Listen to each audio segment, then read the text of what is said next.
आदरणीय निदेशक महोदय, हमारे आगे मुख्य होता प्रोफेसर राकेश चंद्रा जी, मैं अपने से अनुरोध करूंगी आपका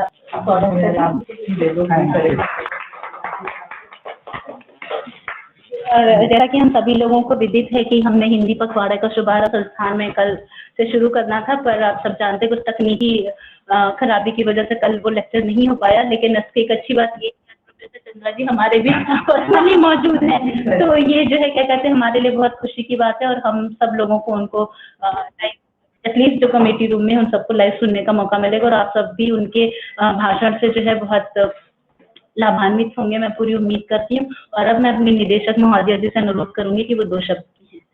नमस्कार आप सभी को। और आज बड़ा अच्छा लग रहा है कि आज हमारे बीच में प्रोफेसर राकेश चंद्रा जी आज उपस्थित हैं और इनके बारे में मैंने बहुत इनकी प्रशंसा सुनी है। बहुत अच्छे व्याख्यान देते हैं और बड़ी संवेदनशीलता से ये सभी विषयों को के बारे में बातचीत करते हैं और बहुत सारे मैंने सुना है खासतौर से नारी के ऊपर इनका जो सबसे ज्यादा जो अभी तक मैंने सुना है तारीफ सुनी है वो इसी विषय पे सुना है। तो हम कभी आशा करेंगे कभी आगे इस विषय पे भी ये अपना व्याख्यान दें। और जो आज जिस विषय पे ये आज चर्चा करने जा रहे हैं, व्याख्यान देने जा रहे हैं, ये बहुत ही महत्वपूर्ण है और खास तौर से ये हमारे संस्थान के लिए बहुत महत्वपूर्ण है क्योंकि हमारा संस्थान अब इसकी दिशा की तरफ अग्रसर है। जैसा कि हम सभी जानते हैं कि एनईपी 2020 के अंदर अब जो हमारा संस्थान है ये भी एक यूनिवर्सिटी में कन्वर्ट होने जा रहा है और department of science and technology के 15 ऑटोनोमस इंस्टीट्यूट जो हैं वो एक अम्ब्रेला के अंदर काम करेंगे और एक रिसर्च यूनिवर्सिटी क्रिएट करी जाएगी, बनाई जाएगी। और ये रिसर्च यूनिवर्सिटी जो है इसमें तरह तरह की जिम्मेदारी आएगी हम लोगों के ऊपर, यहाँ के जो वैज्ञानिक गण हैं और सभी लोगों के ऊपर। तो ये कैसे हम लोग इसको इसमें क्या किस तरीके की प्रॉब्लम्स आ सकती हैं, क्या अपॉर्चुनिटीज हो सकती हैं, किस डायरेक्शन में हम लोग जा सकते हैं, इन्हीं सब विषयों पे अभी आजकल हमारे ख्याल से हम सभी इसी दिशा में सोच रहे हैं। तो आज राकेश जी का जो व्याख्यान है वो इसी नीति के ऊपर ये कुछ चर्चा करने जा रहे हैं, हमें उसके बारे में अवगत कराएंगे कि इससे क्या फायदे हैं इससे और क्या अपॉर्चुनिटी है इसकी, कि अगर इस शिक्षा नीति में जो हमारा युवा वर्ग है उसको क्या फायदा होने वाला है इससे। तो इन सभी बातों पे जो चर्चा चलेगी, हम ज्यादा समय नहीं लेंगे आपका और आपको हम बहुत आभारी हैं कि ये हमारा जो हम लोग इनको बहुत दिनों से सोच रहे थे तो ये संभव हो पाया कि आज ये हमारे बीच उपस्थित हैं। Thank you Rakesh ji. धन्यवाद। इससे पहले मैं प्रोफेसर चंद्रा अपना भाषण शुरू करें, ये मेरा दायित्व है कि मैं उनके बारे में संक्षिप्त परिचय आप सभी को दूं। यद्यपि हमारे निदेशक महोदय ने इनके बारे में बताया, लेकिन फिर भी मैं कुछ और चीजों पर प्रकाश डालना चाहूंगी। प्रोफेसर राकेश चंद्रा वर्तमान में दर्शन शास्त्र विभाग लखनऊ विश्वविद्यालय के विभागाध्यक्ष हैं और महिला अध्ययन संस्थान के निदेशक, डीन एकेडमिक्स और निदेशक सांस्कृतिक गतिविधियां और भारतीय दार्शनिक अनुसंधान परिषद यानी कि Indian council of philosophical research के सदस्य हैं। वे प्राथमिक शिक्षा और बाल श्रम पर यूनिसेफ के सलाहकार रहे हैं। आप यूजीसी और आईसीपीआर छात्रवृत्ति के प्राप्तकर्ता रहे हैं और बहुलवाद यानी कि प्लूरलिज्म पर यूजीसी की एक प्रमुख परियोजना के अन्वेषक भी हैं। उन्होंने भारत और नेपाल में यूएनडीपी, सीडा, ईजेडी और ऑक्सफैम के जेंडर विशिष्ट कार्यक्रमों में सक्रिय रूप से भागीदारी की है और उनका समर्थन किया है। उन्होंने महिला सशक्तिकरण, भारत में चुनौतियां और मील के पत्थर शीर्षक से डीएफआईडी के लिए एक जेंडर पर आधारित देशव्यापी रिपोर्ट भी तैयार की है। इसके साथ ही उन्होंने उत्तर प्रदेश के यूएनडीपी जेंडर रिपोर्ट का सहलेखन भी किया है। उन्होंने वर्ष 2009 सेंटर ऑफ एक्सीलेंस योजना के तहत जीवन की गुणवत्ता के विशेष संदर्भ में जेंडर डेवलपमेंट इंडेक्स भी तैयार किया है। उन्होंने 1 दशक से भी अधिक समय के लिए उत्तर प्रदेश के बाराबंकी जिले में दलित समुदायों की लड़कियों की शिक्षा और पंचायती राज पर काम किया है। और इसके साथ ही वे प्राथमिक विद्यालयों के शिक्षकों के लिए जॉयफुल लर्निंग यानी आनंदमय प्रशिक्षण के लिए प्रशिक्षण नियमावली भी तैयार करते हैं। वह सेवा, बेटी फाउंडेशन और सुरक्षा के बोर्ड मेंबर हैं और उन्होंने सक्रिय रूप से महिला समाख्या का समर्थन किया है। उन्होंने एक प्रोग्राम ही फॉर शी अभियान के लिए यूनिसेफ के 5 प्रतिनिधियों में से एक के रूप में नामित किया गया था। और दार्शनिक रुचि के क्षेत्र में उनके दार्शनिक तर्क, ज्ञान मीमांसा, विश्लेषणात्मक दर्शन, नारीवाद और मानवाधिकार। उन्होंने कई लेख, पुस्तक, समीक्षाएं प्रकाशित की हैं और साथ ही एक पुस्तक के लेखक भी हैं। उन्हें ICPR लखनऊ केंद्र और UGC अकादमिक स्टाफ कॉलेज में बड़ी संख्या में पुनश्चर्या पाठ्यक्रम, रिफ्रेशर कोर्सेस यानी कि और कार्यशालाएं और सेमिनार आयोजित किए गए हैं। और इसके साथ ही उन्होंने कई विश्वविद्यालयों में UGC के विशेष व्याख्यान भी दिए हैं। ये प्रोफेसर चंद्रा जी का एक संक्षिप्त परिचय था जो ये बताता है कि वो सामाजिक रूप से कितने सक्रिय हैं। और अब मैं इसके साथ अनुरोध करूंगी कि प्रोफेसर चंद्रा अपने व्याख्यान का थैंक यू, धन्यवाद। मुझे बहुत हर्ष है कि मैं आज आप सबके कुछ बात रखने के लिए मुझे मौका मिला। जैसा कि आपको पता ही है मेरे इस परिचय से, सबसे पहले तो मैं इस संस्थान की निदेशिका प्रोफेसर वंदना प्रसाद को धन्यवाद देना चाहता हूँ जिन्होंने मुझे ये मौका दिया। अंजू जी ने को भी मैं धन्यवाद देना चाहता हूँ और सभी लोगों से को मेरा नमस्कार। कल की तकनीकी कठिनाई के लिए मैं क्षमा प्रार्थी हूँ। मैं कोशिश की थी कि मैं इसको जोड़ सकूं, बस नहीं आभासी पटल पर आपसे जुड़ पाया। और जैसा कि आपको मेरे परिचय में ही बताया गया कि मैं शायद मेरा ये सौभाग्य है कि मैं एक सबसे पुराना विषय का विद्यार्थी हूँ जो कि दर्शन शास्त्र है, और सबसे आधुनिक सामाजिक विषयों में जो विषय है महिला अध्ययन, मैं उसको भी पढ़ने पढ़ाने का मुझे कई वर्ष से मौका मिला। साथ ही साथ मुझे ये भी मौका मिला कि मैं नीतिगत कार्यक्रमों में से भी जुड़ सकूं, और जिनमें नीतिगत कार्यक्रमों में जो उत्तर प्रदेश की प्राथमिक शिक्षा नीति 97 की थी उसको बनाने का मुझे मौका मिला। उसके अलावा महिला नीति को बनाने का मौका मिला, और साथ ही साथ ग्रामीण स्तर पर और नगरीय स्तर पर गरीब और वंचित समुदायों के साथ बहुत सारा काम करने का मौका मिला। ये मैं अपना सौभाग्य ही मानता हूँ, क्योंकि कई बार ऐसा लगता है कि जब हम नीति का निर्माण करते हैं तो हमको लगता है कि ये बात पता नहीं जमीन पर पहुंचेगी या नहीं, और कई बार जब हम जमीन पर काम कर रहे होते हैं तो हमको ये लगता है कि जो हम काम कर रहे हैं क्या ये कभी नीति को। लेकिन मेरा ये सौभाग्य रहा कि मुझे दोनों ही स्तर पर काम करने का मौका मिला, भारत और नेपाल दोनों ही में।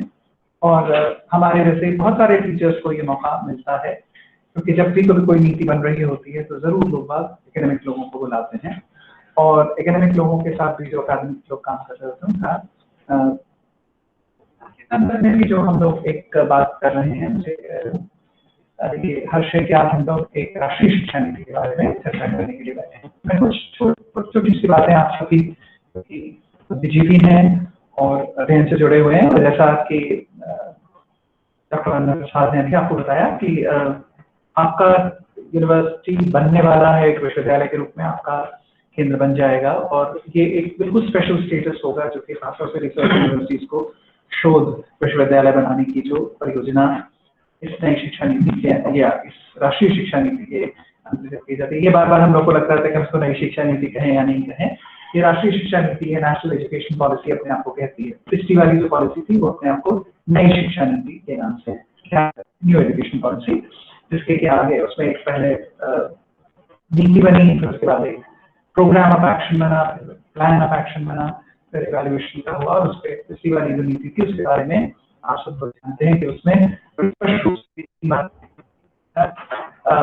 यूनिवर्सलाइजेशन ऑफ प्राइमरी एजुकेशन, प्राथमिक शिक्षा का सार्वजनिकरण, दूसरा वोकेशनल सेकेंडरी एजुकेशन जो माध्यमिक शिक्षा है उसका व्यवसायीकरण, और हायर एजुकेशन के बारे में, उच्च शिक्षा के बारे में ये बात कही गई थी कि वहाँ स्पेशलाइजेशन की बात की गई। इस समय की जो राष्ट्रीय शिक्षा नीति है वो उसमें थोड़ा सा फेरबदल है, और शायद वो हम सबकी बहुत सारी चिंताओं को प्रतिबिंबित करती है, क्योंकि हम लोगों में से जो ज्यादातर लोग उच्च शिक्षा में हैं उनको कई बार ये मालूम देता है कि हम बहुत सारी चीजें ऐसी कर रहे हैं जिसको हम कह सकते हैं कि वो पूरक या कॉम्पनसेटरी काम है। जो बच्चे हमारे पास आते हैं विश्वविद्यालय में, उनमें से कई बच्चों की प्राथमिक शिक्षा ही इतनी अच्छी नहीं हुई होती है कि उनको लगता है कि अब उनको आप हिंदी अंग्रेजी सिखाएं, उनको फिलॉसफी और जियोलॉजी तो बाद में पढ़ाएंगे।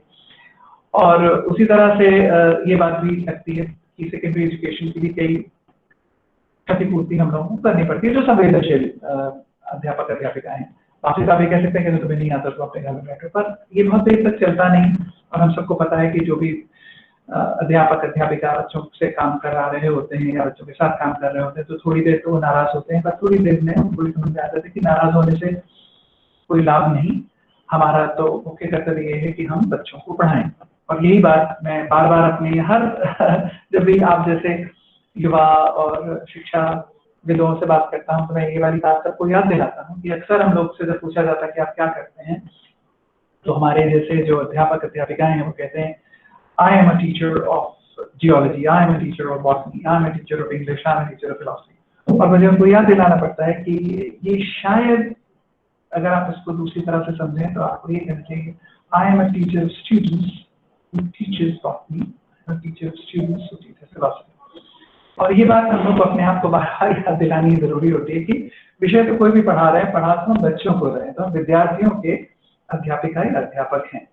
और उसी संदर्भ में इस बात को जब हम याद रखते हैं तो फिर हमको ये भी याद आता है कि जो अंग्रेजी में हम लोग को सिखाया जाता था 3 hours of education, reading writing and arithmetic, उसमें से ज्यादा जरूरी है 4th आवर जो है रिलेशनशिप का।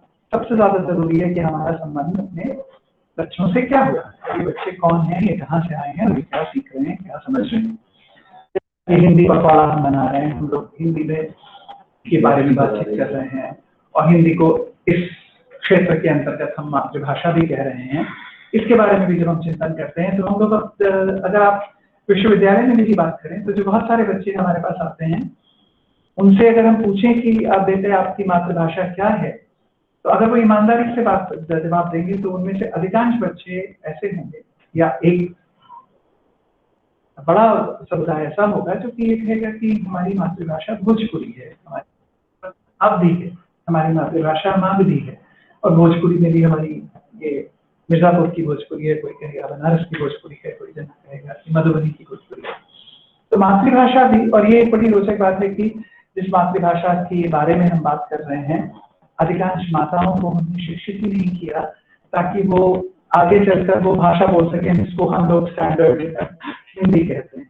तो के लिए तो हिंदी भी एक सेकेंड लैंग्वेज है और अंग्रेजी तो बिल्कुल ही थर्ड लैंग्वेज है। और फिर भी वो वाली अंग्रेजी जो हम लोगों ने कॉन्वेंट में सीखी थी, मैं अक्सर अपने साथियों से ये बात करता हूँ कि जिस कॉन्वेंट में सीखी थी वैसे अगर हम बोल रहे होते यूनिवर्सिटी में तो हमें थोड़े ही दिन में हमारे सहयोगी भी हमारा मजाक उड़ा के हमको निकाल देते कि इलेक्ट्रिसिटी हम लोग बोलते थे, अब हम लोग इलेक्ट्रिसिटी कहते हैं।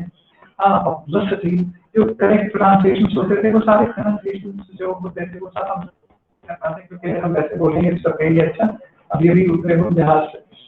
तो मैं सिर्फ इस बात को आप सबके साथ शेयर करना चाहता हूँ, आपके साझा करना चाहता हूँ कि जो राष्ट्रीय शिक्षा नीति है उसके अंदर की कौन से इतिहास के संदर्भ में हम बात कर रहे हैं और कौन सी खास बात। मैंने भी जब इस नीति को अध्ययन किया तो जैसे कि हम लोग बहुत माइक्रोस्कोपिक नजर से देखते हैं तो इसमें तो जरूर गलत होगा और इसके अंदर ये बात सही नहीं होगी, वो बात सही नहीं होगी, और ये नहीं सरकार आई है तो इसमें जरूर इसके अंदर कुछ बहुत ऐसी छेड़खानी की होगी जो कि स्वीकार करने योग्य नहीं है।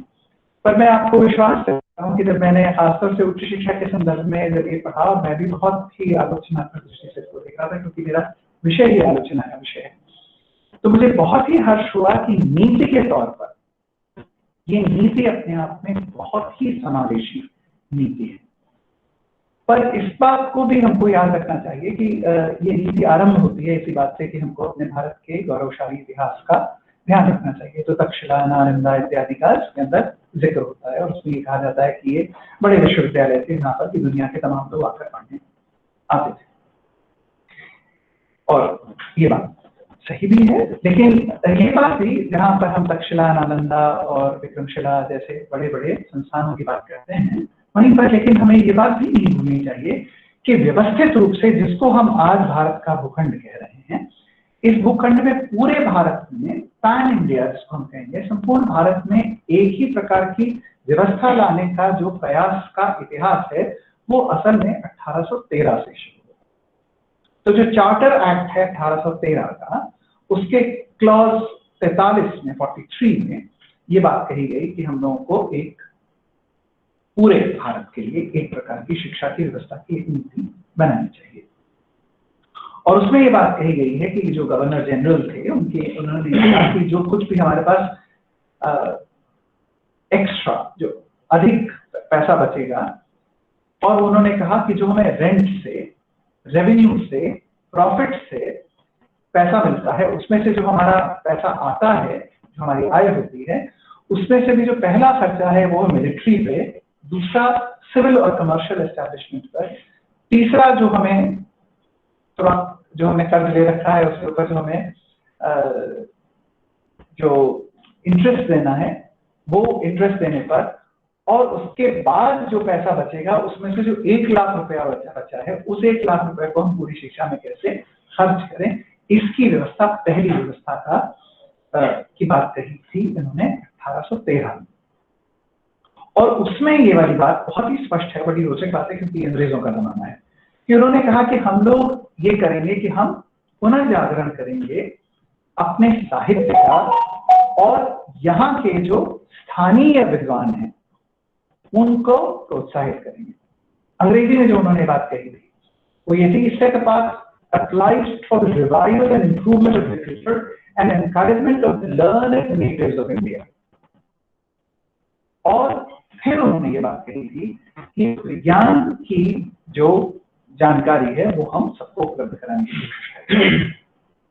तो कई बार ये बात होती कि नहीं उन्होंने ये करा, उन्होंने नहीं करा, तो लेकिन हम लोग क्योंकि विद्वान समाज के बीच में बैठे हैं तो मुझे लगता है कि ये थोड़ा याद कर लेना चाहिए। और उसके बाद जो बात जो सबसे ज्यादा कॉन्ट्रोवर्शियल, जो सबसे ज्यादा विवादास्पद व्यक्ति है जिसका नाम हम लोग बार बार लेते हैं, वो है मैकॉले। और उसके बारे में, और मैकॉले के मिनट्स के बारे में भी याद करते हैं। और मुझे लगता है कि आप लोग तो सबको वो पढ़ने चाहिए, उसमें थोड़ी देर में आपको जब पढ़ते थे आपको गुस्सा भी बहुत आता है, पर उसके साथ ही साथ आपको थोड़ी बात ये भी देखनी पड़ेगी कि वो एक कोई शिक्षा शास्त्री नहीं था, उसके पास सिर्फ 6 महीने का वक्त था। उसने जो बातें कही उनमें से बहुत सारी बातें थोड़ी ध्यान देने योग्य हैं। और उन्होंने ये कहा कि ये जो चार्ल्स वुड डिस्पैच था, ये 1835 में आया, 54 में आया, उन्होंने कई वाली बातें जो मैकॉले ने कही वो हमारे लिए आज भी ध्यान देने योग्य हैं। और उनमें से उन्होंने ये वाली बात कही थी कि हमें लोकल लोगों का, जो स्थानीय लोग हैं उनका सहयोग चाहिए। और उन्होंने कहा कि जो लोग स्थानीय लोगों की जो इच्छाएं हैं उसको पूरा करना चाहिए हमको। जैसे ये वाली बात बार बार होती है, और इस समय भी विवाद जरूर होगा, सबके मन में भी होगा, जब मैं कहूंगा तो जरूर लोग कहेंगे कि हाँ ये बड़ी विवादास्पद बात है। तो ये बात थी कि अंग्रेजी, संस्कृत और पर्शियन, क्योंकि संस्कृत और पर्शियन उस जमाने की मुख्य भाषाएं थी, तो अंग्रेजी शिक्षा सबको दी जाए या नहीं दी जाए, या ये 1 लाख रुपए में से अंग्रेजी शिक्षा का प्रावधान किया जाए। तो मैकॉले ने ये बात कही कि आपके लोग जो हिंदुस्तान के लोग हैं, उनको जब आपको पर्शियन पढ़ानी होती है और जब आप उनको संस्कृत पढ़ानी होती है, तो आप स्टूडेंट को भी पैसा देते हैं स्टाइपेंड, और टीचर को भी पैसा देते हैं, दोनों को आपको पैसा देना पड़ता है। और आपके यही लोग पैसा दे के अंग्रेजी पढ़ना चाहते हैं, आपको किस चीज का इंतजाम करना? आपको ये इंतजाम करना चाहिए कि जो आपके पास एक्स्ट्रा पैसा है, आप वो जो लोगों की एस्पिरेशन है उसके अनुरूप को कीजिए।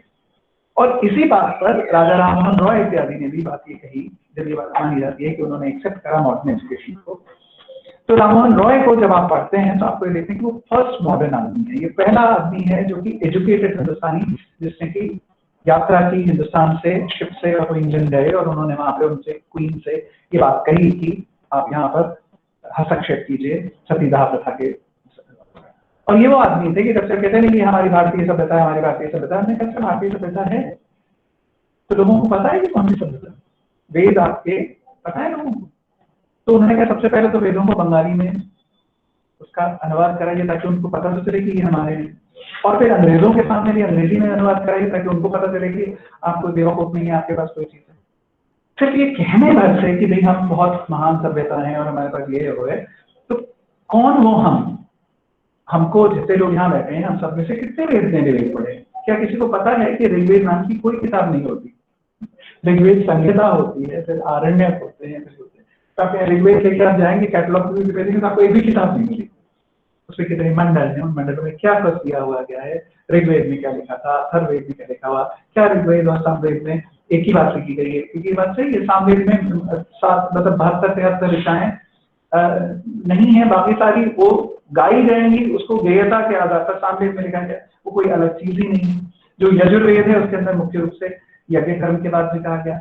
पंचम वेद के रूप में कोई लोग कहते हैं कि हम अथर्ववेद को मान लेते हैं, कोई लोग कहते हैं कि हम उसको स्मृतियों को मान लेते हैं, कोई लोग कहते हैं कि हम नाट्यशास्त्र को मान लेते हैं। तरह तरह की बातें हैं, क्योंकि हमें एक एकेडमिक लोगों को तो खासतौर से जाननी चाहिए। और एकेडमिक लोग वो जो कि भारत में रह रहे हैं खासतौर से, और वो लोग भी उत्तर भारत में रह रहे हैं जो लोग अपने आप को हिंदी भाषी और संस्कृत से करीब मानते हैं।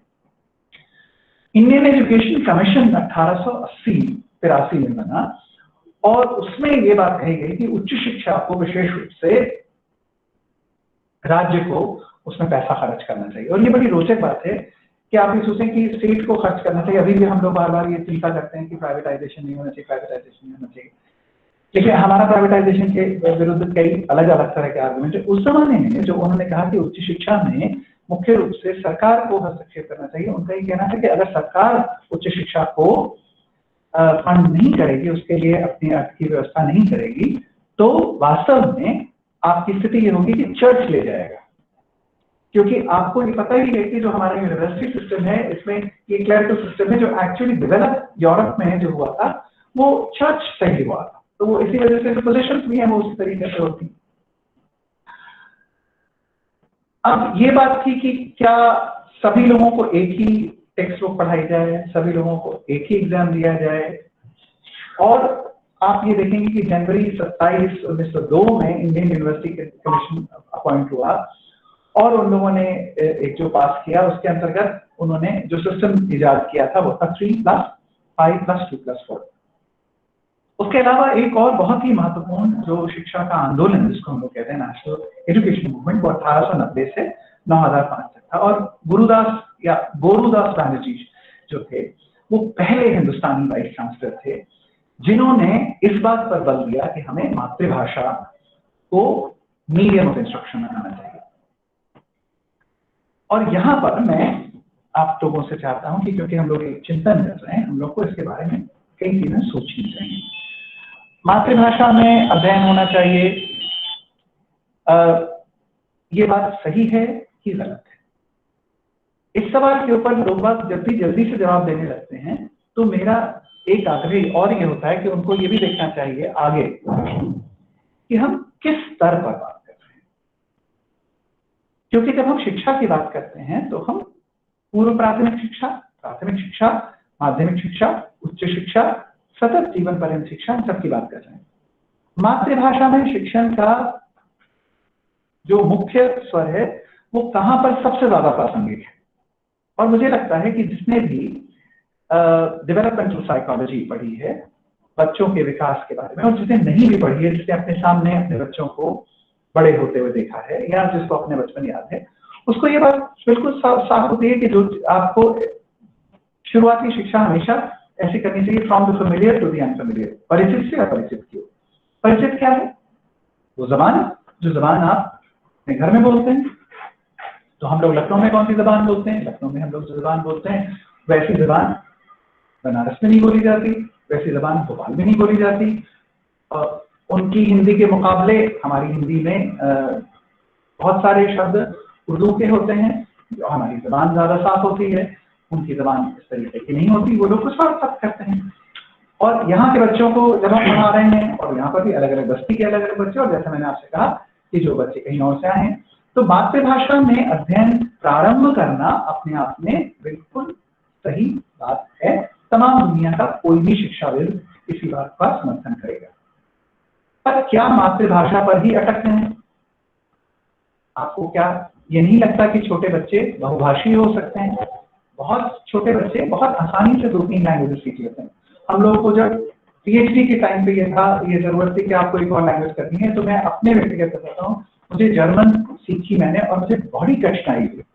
और खास कठिनाई ये इस वजह से हुई क्योंकि मुझे लगता था कि जब मैं जर्मन के शब्द सुनता था, स्टूल को स्टूल, और कई शब्द मुझे ऐसा लगता था कि हम गलत अंग्रेजी बोल रहे हैं, क्योंकि हमारी जो सेकेंड लैंग्वेज थी वो भी अंग्रेजी थी। तो अंग्रेजी के हिसाब से जर्मन हमको गलत मालूम देती थी। गलत तो हो ही नहीं सकती थी, वो अपनी लैंग्वेज थी। इस वजह से मुझे सीखने में बहुत दिक्कत हुई।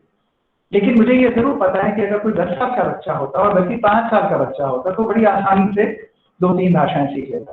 आप देखते हैं कि घर में बच्चे अपनी दादी से एक जबान में बात करते हैं, अपने स्कूल के टीचर से एक बात करते हैं, अपनी मम्मी से एक बात करते हैं, इंडिया बहुत ही ज्यादा बहुभाषीय हो सकते हैं। तो बहुभाषीयता की संभावना जितनी कम उम्र में होती है उतनी आगे उम्र में नहीं होती। लेकिन ये बात बिल्कुल सही है कि मातृभाषा में इंस्ट्रक्शन अपने आप से यूज होते हैं। कई लोगों का लेकिन और भी आर्गुमेंट है जो ये कहते हैं कि हमारे इंजीनियर्स, डॉक्टर्स, साइंटिस्ट में से भी बहुत सारे बच्चे इसी वजह से भाषा को नहीं समझ पाते, इसी वजह से विषय को नहीं समझ पाते क्योंकि वो उनके भाषा में उपलब्ध नहीं है, और इसलिए बहुत सारे लोग कोशिश करते हैं।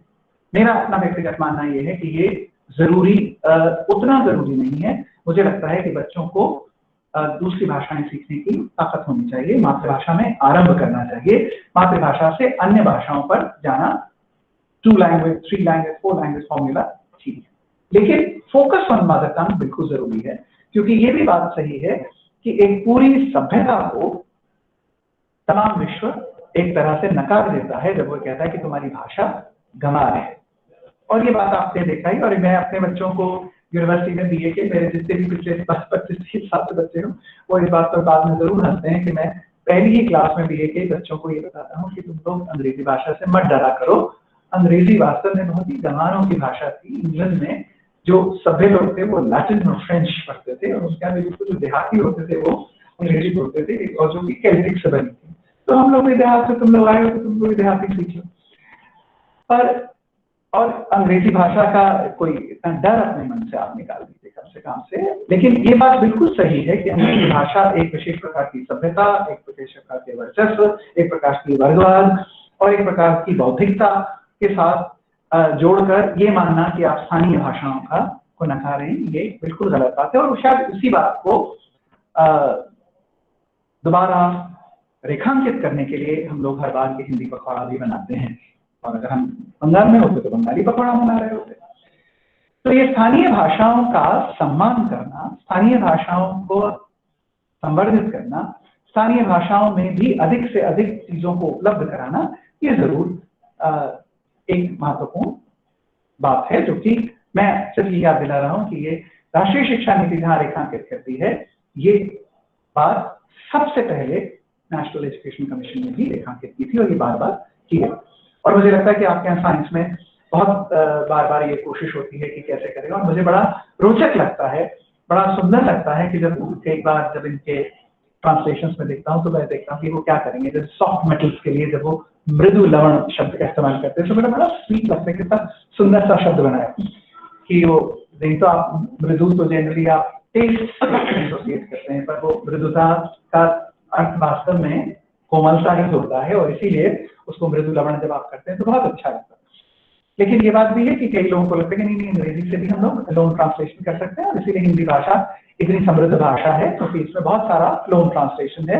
अनेक भाषाओं से हिंदी भाषा ने बहुत सारे शब्दों को यथावत ले लिया है। डॉन सोसाइटी ने भी एक बहुत बड़ा योगदान दिया उच्च शिक्षा के विकास पर। 1902 में हरिदास मुखर्जी जो कि विद्यासागर कॉलेज में थे, और ये भी मुझे बड़ी रोचक बात लगती है कि उस जमाने में अंग्रेजों की हुकूमत में उन लोगों की नाक के नीचे उन्होंने कहा कि हम एक ऐसा नैतिक आंदोलन स्थापित करेंगे जो कि आजादी के लिए लड़ेगा।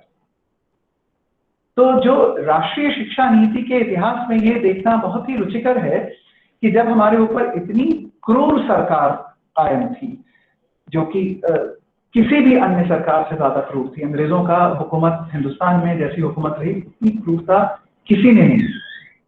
अभी आप 2-4 दिन पहले आप देख ही रहे थे, वो अच्छी ही बात हुई, जलियांवाला बाग की जो क्रूरता के ऊपर उन्होंने मॉन्यूमेंट कर दिया ताकि लोग भूल ना जाए, क्योंकि यहाँ पे सब लोग ये सोचते हैं कि वो बहुत ही अच्छे लोग थे। वो बिल्कुल भी बहुत ही क्रूरता से, जितनी क्रूरता से अंग्रेजों ने भारत पे हुकूमत करी वैसी क्रूरता किसी ने नहीं। उस क्रूर सामंत भी उपनिवेशवादी सरकार के नीचे रहते हुए उच्च शिक्षा के ये लोग अपनी बात कह रहे थे औपचारिक रूप से, ये कोई छुप के गुरिल्ला युद्ध नहीं कर रहे थे। This was part of the national policy, राष्ट्रीय नीति। और उन्होंने ये कहा कि हम अपने संसाधन को विकसित करेंगे, अपनी वैज्ञानिक, अपनी तकनीकी, अपनी व्यावसायिक क्षमताओं को विकसित करने की शिक्षा देंगे। और इंडियन यूनिवर्सिटी एक्ट एक रिपोर्ट स्थापित बनाई गई जो कि उस जमाने 13 वॉल्यूम्स में थी, जिसमें कि ये कहा गया कि अध्यापकों को अधिक से अधिक स्वायत्तता प्रदान की जानी चाहिए। मैं ये बात कहकर आज इसलिए और खुश हो रहा हूँ क्योंकि आज ही सुबह, कल और आज 2 दिन वाइस चांसलर्स की कॉन्फ्रेंस हो रही थी जो कि स्टेट गवर्नमेंट ने बुलाई थी, और स्टेट गवर्नमेंट में सभी लोग अपने अपने प्रेजेंटेशन कर रहे थे, और वहां पर भी ये बात हो रही थी कि लखनऊ विश्वविद्यालय सारे विश्वविद्यालयों में से एक अनूठा विश्वविद्यालय है जिसने कहा कि हम अपने कोर्सेज को, सिलेबस को खुद अपने आप बनाएंगे, हम राष्ट्रीय शिक्षा नीति के अनुरूप बनाएंगे परंतु अपने आप बनाएंगे, हम किसी और के आदेश के अनुसार नहीं बनाएंगे। और जब उसके बाद जो दिल्ली के जो सबसे महत्वपूर्ण व्यक्ति थे जो इसके प्रेजाइड कर रहे थे, उन्होंने भी हमारे वाइस चांसलर के प्रेजेंटेशन के बाद अंत में यही बात कही कि मैं बहुत खुश हूँ कि लखनऊ विश्वविद्यालय ने स्वायत्ततापूर्ण अपने अपने कोर्सेज, अपने अपने पाठ्यक्रम खुद बनाए, सबको ये करना चाहिए। तो ये स्वायत्तता की जो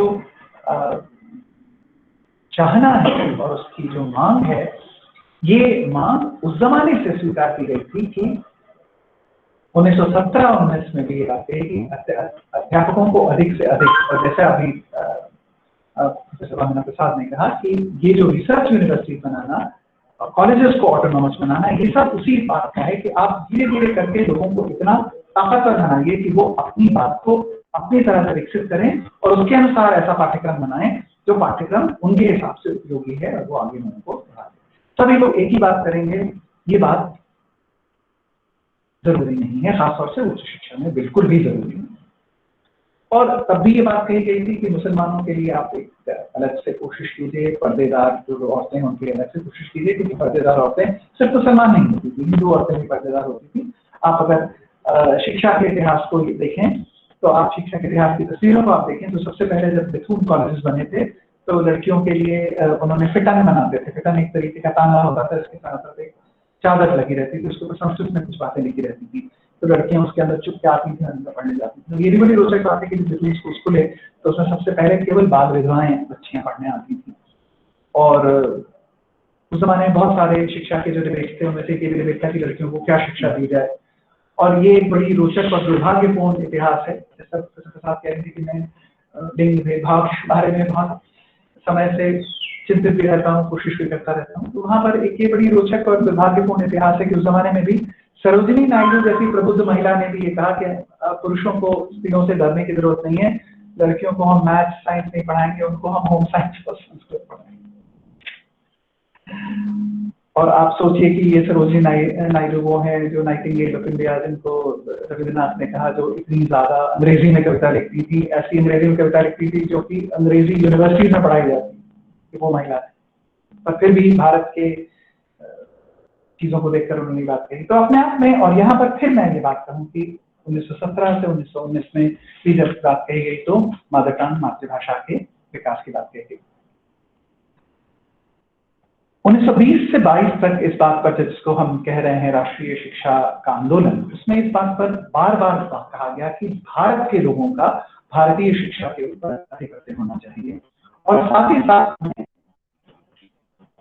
देशभक्ति सिखानी चाहिए, लव फॉर मदरलैंड।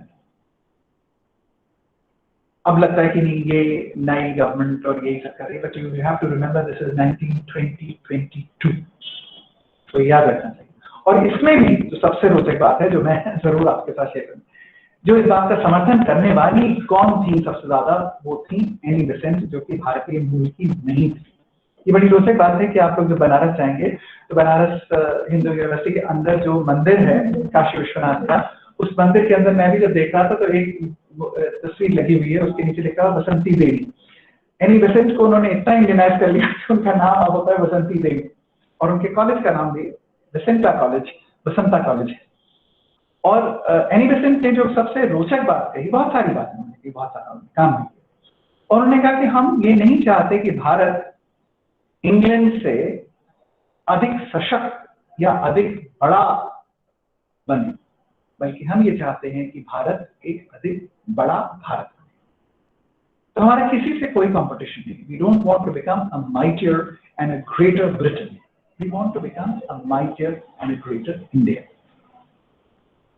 और उन्होंने ये बात कही कि हम ये नहीं चाहते कि हम सभी लोग या तो किसी पाश्चात्य जगत की प्रतिध्वनि बने, और न ही हम ये चाहते हैं कि हम सभी लोग एक ही गाना गाने वाले लोग हों, बल्कि हम ये चाहते हैं कि पूरा विश्व एक प्रकार का वाद्य वृंद हो जिसके अंतर्गत अनेक अनेक लोगों का संगीत एक साथ सामने आए, जिसमें कि हम सब लोग प्रकृति और ईश्वर की विभिन्नता का वैभव का एक प्रकार से सेलिब्रेशन उत्सव मना रहे हैं। एबरवुड रिपोर्ट आई 36-37 में, और उसने भी वही बात कही कि हमको थोड़ा सा है, हमारे उद्योग हैं क्या है, उसके अनुसार ही हमें अपने व्यवसाय का प्रबंधन करना चाहिए। राफेल हुसैन कमेटी ने भी बाद में ये बात कही। रोचक बात यह है कि जब हमें आजादी मिली तो 48-49 में ही यूनिवर्सिटी कमीशन का गठन हो गया। आपको ये भी पता है, आप सब वैज्ञानिक हैं, आप सबको पता है कि राष्ट्र की साइंटिफिक पॉलिसी आजादी के पहले ही बना दी गई थी, and the top level Meghnad Saha, all these big people were all together making those policies. और अभी भी जो नेशनल एजुकेशन कमेटी चेयरमैन है वो आपके एक प्रबुद्ध वैज्ञानिक ही हैं। और उन लोगों ने ये कहा कि अब जब हमें भारत की आजादी मिल गई है तो हमारा दायित्व तो थोड़ा बढ़ गया है। हमें ये देखना है कि अब हमें 2 और आजादियों के बारे में ज्यादा काम है, शिक्षा से आजादी और रोग से आजादी। ये बात मुझे बार बार याद दिलाती है 1890s के एक बड़े विद्वान की, एक बड़े संत की, विवेकानंद की। और उन्होंने भी ये बात कही थी कि बार बार जब हम लोग अपनी भारतीय सभ्यता की बात करते हैं, भारतीय वेदांत की बात करते हैं, ब्रह्म की बात करते हैं, तो उन्होंने कहा ये सारी बातें करना न केवल इस समय अप्रासंगिक है बल्कि पाप है। जब तक देश के अंतर्गत आपके देश में शिक्षा और रोग है, तब तक आपका केवल एक ही मंत्र होना चाहिए, सेवा सेवा सेवा। आपको दूसरी बात ज्यादातर याद रहती होगी जो हम लोग बार बार कोट करते हैं कि उन्होंने कहा कि भारत की सभी समस्याओं का इलाज क्या है, शिक्षा शिक्षा शिक्षा। पर यह भी बात याद रखनी चाहिए कि बड़े बड़े माया ब्रह्म के उपदेशों को देने वाला संदेश था कि नहीं, इस समय आपको ये बात करने का कोई प्रसंग नहीं है। When people are dying of disease, जब लोग मर रहे हैं रोग से, जब लोग गरीब हैं, जब लोग बीमार हैं, तब सेवा का मंत्र है। और इसीलिए एक और भी रोचक बात मुझे लगती है जो हमें याद रखनी चाहिए, जो 48-49 के मैसेज में आई थी, और वो मैसेज में ये बात सामने आई थी। उन्होंने ये कहा कि जब भी किसी राष्ट्र को के सामने कोई चुनौती आती है, तब राष्ट्र किसके पास जाता है? वो उन लोगों के पास नहीं जाता कि जो रोजमर्रा के कामों में लगे हुए हैं, व्यवसाय कर रहे हैं। वो उन लोगों के पास जाएगा जो कि वास्तव में ज्ञान विज्ञान के सुधी हैं, जो लोग कवि हैं, जो लोग रचनात्मकता से जुड़े हैं, जो लोग खोज करने वाले हैं। We will go to the discoverers and inventors, we will go to the men of letters, we will go to poets and artists। तो जो भविष्य दृष्टा हैं उन्हीं के पास जाएंगे। आप सबको याद होगा, ये बार बार कोट करते हैं सब लोग, मुझे भी याद आ रहा है कि जब युद्ध में पाकिस्तान से हार गए तो उस समय की एक बड़ी सी कॉन्फ्रेंस हो रही थी। उस कॉन्फ्रेंस में भारत के यशस्वी प्रधानमंत्री खड़े हुए थे, और जब स्टेज पे चढ़ रहे थे तो थोड़ा सा वो नहीं संभल पाए, तो उस समय राष्ट्रकवि रामधारी सिंह दिनकर ने उनका हाथ पकड़ा और उन्होंने कहा धन्यवाद। उन्होंने कहा जब भी सत्ता हिलती है तभी उसका हाथ थामता है। So we look actually at poets, researchers, scientists, और जो अपने आप में जिसको कहते हैं राष्ट्र के आंतरिक जीवन का निर्माण कर रहे हैं, जिसके माध्यम से लोगों की अस्मिता का निर्माण होता है। मैं कौन हूं, मैं कहां से आया हूं। और इसीलिए ये बात बार बार कही जाती है कि विश्वविद्यालयों का काम क्या है। विश्वविद्यालयों का काम है कि वो ऐसी लड़कियां, ऐसे लड़के, ऐसे मनुष्य विकसित करें जो लोग अपने आप में, जिनमें अंतर्दृष्टि हो, जो अनुभवों की विशदता का अध्ययन कर सकते हो, समझ सकते हो, नैतिक मूल्यों से परिचित हों और जीवन की जटिलताओं को समझने में समर्थ हों। एक 10 बिंदु का चार्टर जैसा उस समय बनाया गया था, जिनमें पहली बात कही गई कि हमारी उच्च शिक्षा का उद्देश्य क्या है, और जो बड़ी रोचक लगती है इसलिए मैं आपके साथ साझा करता हूँ। पहली बात ये थी कि लोगों को ये सिखाया जाए कि जीवन सार्थक है। आपको लगेगी मेरी ये कैसी बात है, तो कोई बापू टाइप की बात होगी। बापू टाइप बात नहीं है। आप अभी अगर सचमुच देखें, अभी मैं डॉक्टर प्रसाद से बात कर रहा था कि हमारे कौन से बच्चे आ रहे हैं जो यूनिवर्सिटीज में, और ये लोग बच्चे जो घूम रहे होते हैं, तो ये बच्चे क्या किस तरह के प्रेशर में, किस तरह के दबाव में होते हैं। घर में सब लोग ये कह रहे हैं, कह नहीं भी रहे हैं, तो भी लग रहा है आगे तुम क्या करोगे, आगे तुम क्या करोगे, तुम्हारा कैरियर क्या होगा, तुम कमा पाओगे नहीं पाओगे। उनके हार्मोन्स भी बदल रहे हैं, उनके संबंधों में भी हो रहा है कि उस लड़की से उनकी दोस्ती, उस लड़के से उनकी दोस्ती है, वो क्या करेंगे।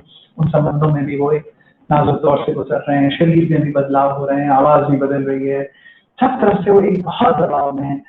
और क्या करेंगे बरखुरदार। सबके पिताजी कहते हैं, हम लोग यहाँ हॉस्टल जब खाली किए तो आधे से ज्यादा लड़के घर नहीं जाना चाह रहे, क्योंकि उनके पिताजी पूछेंगे आप क्या कर रहे हो। लड़की ने सोच ली कि अब नहीं, बहुत कठिनाई है। कोविड के टाइम में भी बच्चे नहीं जाना चाहते हैं। ऐसा नहीं कि वो क्लास में बहुत पढ़ रहे हैं, पर ये don't want to ask me और डिस्कशन कि आप क्या कर रहे हैं बोलते वाली। और जीवन के उतार चढ़ाव और इन चुनौतियों को झेलते हुए इन बच्चों को कई बार लगता है कि मेरा जीवन किसी लायक नहीं है। कई बच्चे कमजोर पड़ते हैं, सब्सटेंस अब्यूज में चले जाते हैं, कोई कुछ खाने लगता है, कोई कुछ सुसाइडल हो जाता है। तो सबसे पहली बात तो शिक्षा का उद्देश्य ये है कि हम हर बच्चे को ये बता सकें कि नहीं बेटा, आपकी जिंदगी बहुत मूल्यवान है। और हो सकता है आप सबसे बड़े अफसर न बन जाएं, सबसे बड़े आर्टिस्ट न बन जाएं, सबसे बड़े साइंटिस्ट न बन जाएं, पर मैं आपकी मम्मी हूँ, मैं आपका पापा हूँ, टीचर हूँ, मैं आपका भाई हूँ, मैं आपको बहुत मोहब्बत करता हूँ और मेरे लिए आपकी बहुत कीमत। और ये कीमत हम अपने बच्चों को नहीं लगा पाते। मैं ये बात अंग्रेजी में तो बहुत बार बच्चों को कहता है कि आप कहते हैं कि who is a lovely person? A lovely person is a person who is loved। और हम लोग आमतौर पर ये कोशिश करते थे कि हम मोहब्बत की उससे उम्मीद करते हैं जो हमारा सुपीरियर, हमारा बॉस हमको बड़ी अच्छी एंट्री दे। बॉस के पास टाइम नहीं है आपको देखने के लिए, और जो आपको मोहब्बत कर रहा है उसको आप देख नहीं रहे। वो आपकी माँ है, नहीं मोहब्बत नहीं करेंगे तो कहाँ जाएंगे। वो आपकी बहन है, वो मोहब्बत नहीं करेंगे तो कहाँ जाएंगे। वो आपका भाई है या आपका बच्चा है, आप जो आपको मोहब्बत कर रहा है उसकी मोहब्बत को आप नकार रहे हैं और ऐसी जगह से मोहब्बत की तलाश कर रहे हैं जहां से कभी वो आने वाली नहीं। तो आप बहुत प्यारे हैं, ये तो बात आपको तभी पता चलेगी जब आप मोहब्बत को स्वीकार करना शुरू करें। और आपको बहुत सारे लोग बहुत प्यार करते हैं। आप घरों में जाते हैं तो आप देखते हैं कि घरों में काम करने वाली औरतें कहती हाय बिटिया, ये कहाँ जाएंगी, ऐसे बहुत लोग लेते, तो आपसे मोहब्बत नहीं करते। पुराने घरों में आप जाते हैं तो पहली बात तो ये कि आप अपनी जिंदगी को कीमती मानिए, और ये मानिए कि वो कीमती है, आपके लिए है, आपके प्यार करने वालों के लिए, दुनिया के लिए भी है। और उसका अर्थ है, और उसका अर्थ सब कुछ है। उसमें खाना भी है, पीना भी है, खेलना भी है, पढ़ना भी है, समझना भी है। दुनिया को समझने की जो ताकत इंसान को बख्शी है, अगर आप खुदा को मानते हैं तो, वैसे किसी को नहीं बख्शी। रविन्द्रनाथ टैगोर ये बार बार कहते थे, इसको वो कहते थे ह्यूमन सरप्लस। वो ये बात कहते थे कि चिड़िया हैं बरसों से, अब हम एक पैलियोंटोलॉजी के इंस्टीट्यूट में बैठे हुए हैं, तो यहाँ पे कितने दरख्त, कई बार ऐसे दरख्तों के आपको निशान मिलेंगे जो कि 5000 साल पहले भी उनकी पत्ती वैसी थी, आज भी वैसी ही।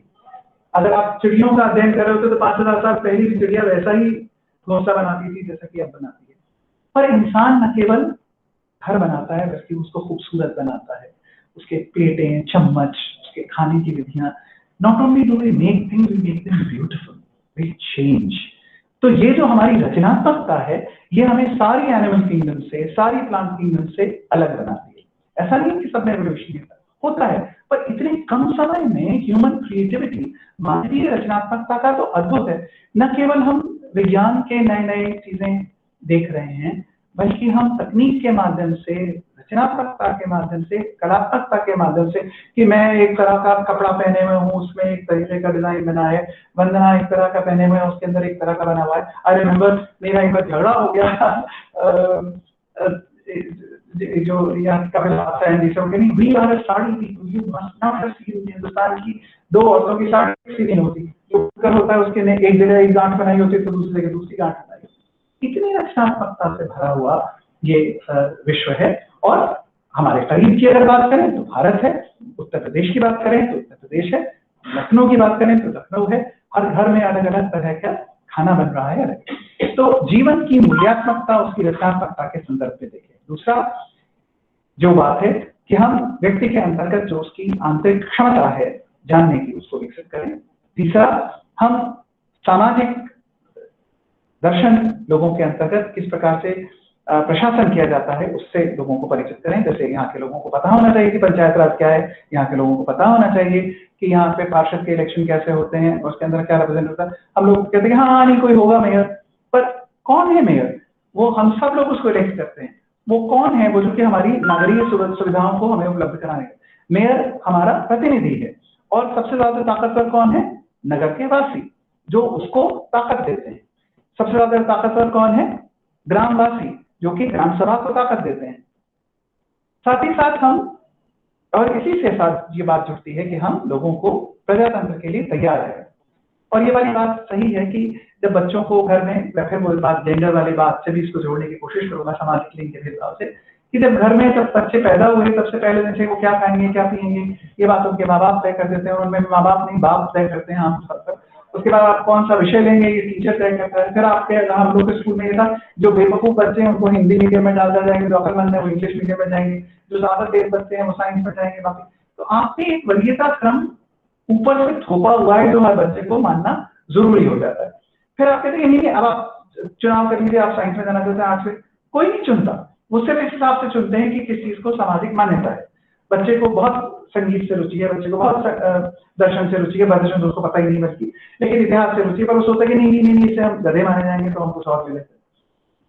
तो ये चुनाव के कभी मौके ही नहीं होते। समाज में आपके सारे चुनाव कोई और करता है और फिर आप सहसा कहते हैं कि नहीं आप नेता चुन लीजिए। जब हमने जिंदगी में अपना खाना नहीं चुना, अपना कपड़ा नहीं चुना, होली के दिन सबके आगे सोनो मोनो तो उनकी एक सी कमी में बनने और बाकी सबकी एक सी साटन आ गया, सबके एक से गरारे बन गए, तो वो कहाँ चुनाव करा। फिर आप सडनली आप कहेंगे नहीं आप सब्जेक्ट चुन लीजिए, नेता चुन लीजिए, आपको आता ही नहीं है चुनना। डेमोक्रेसी की ट्रेनिंग का मतलब है कक्षाओं में, परिवारों में बचपन से लोगों को मौके दिए जाए चुनने के और उनको बताया जाए कि ये विकल्प है, इस विकल्प का ये मूल्य है, ये मूल्य है, ये मूल्य है। और training, how to train people. साथ ही साथ इसके साथ जो क्या जरूरी है कि हम आत्म विकास के लिए लोगों को तैयार करें, अपने आप को मन के साहस के लिए तैयार करें। क्योंकि आप बताइए इस समय जो कहते हैं कि नहीं डेमोक्रेसी ना होने की क्या बात है, लिबर्टी क्या बात है, ये सब आप कोई बात नहीं, कोई बात नहीं। लेकिन आप ये सोचिए कि इस समय पैंडेमिक के जमाने में हम लोग के ऊपर बहुत रेस्ट्रिक्शन लगे, पर रेस्ट्रिक्शन का आपने जब लोग आजादी से नहीं बोलते हैं तो उसका सबसे ज्यादा खतरा कहाँ होता है?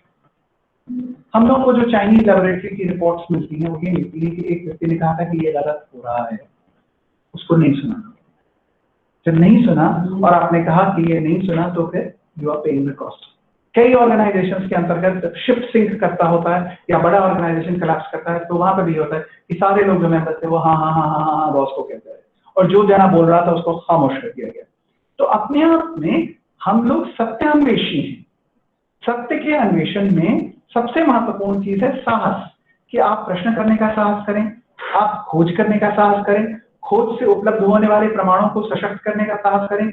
यदि उसके विपरीत कोई आपको आगे चलकर बहुत सारा साक्ष्य मिल रहा है, कई एक्सपेरिमेंट्स आपके विरुद्ध जा रहे हैं, तो आप इस बात को भी तस्लीम करने का साहस करें कि मेरी 20 साल की रिसर्च हो सकता है आज गलत प्रूव हो गई।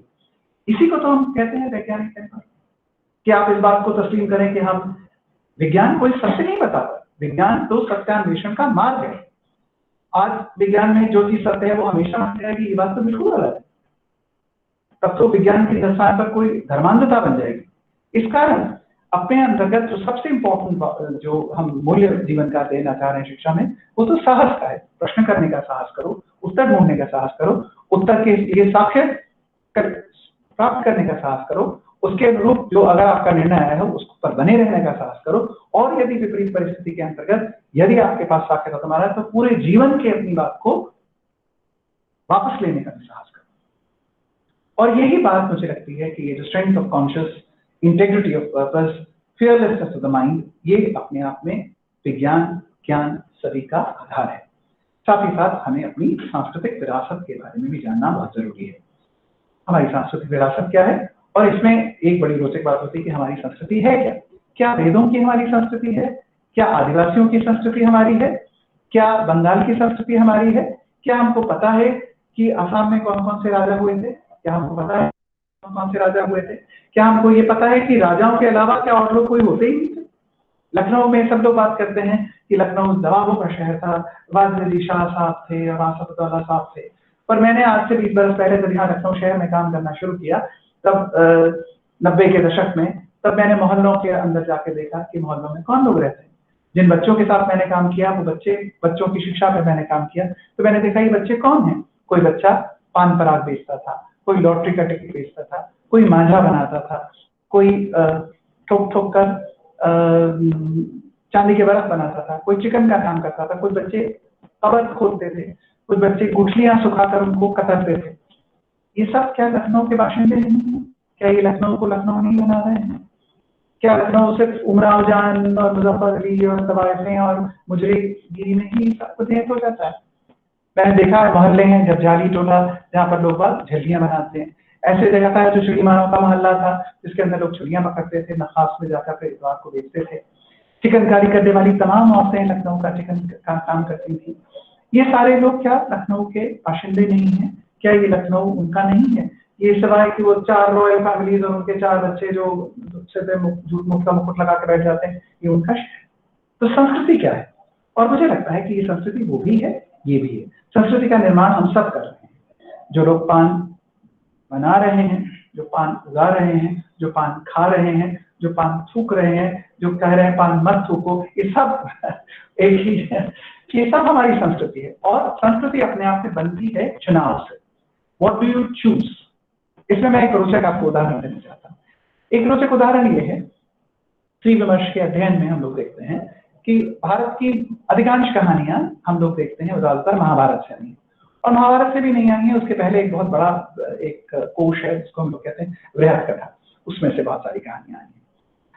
लेकिन महाभारत में भी ज्यादातर कहानियां हैं और उन कहानियों को आगे से लोगों ने विकसित किया। महाभारत की कहानियों में से ही शकुंतला की भी कहानी है। शकुंतला की कहानी जो मूल कहानी है, उस कहानी के अंतर्गत जब शकुंतला को दोबारा लेने के लिए तो देखते हैं कि भाई बेटा है तो बेटा चाहिए उनको, तो फिर वो माँ भी चाहिए।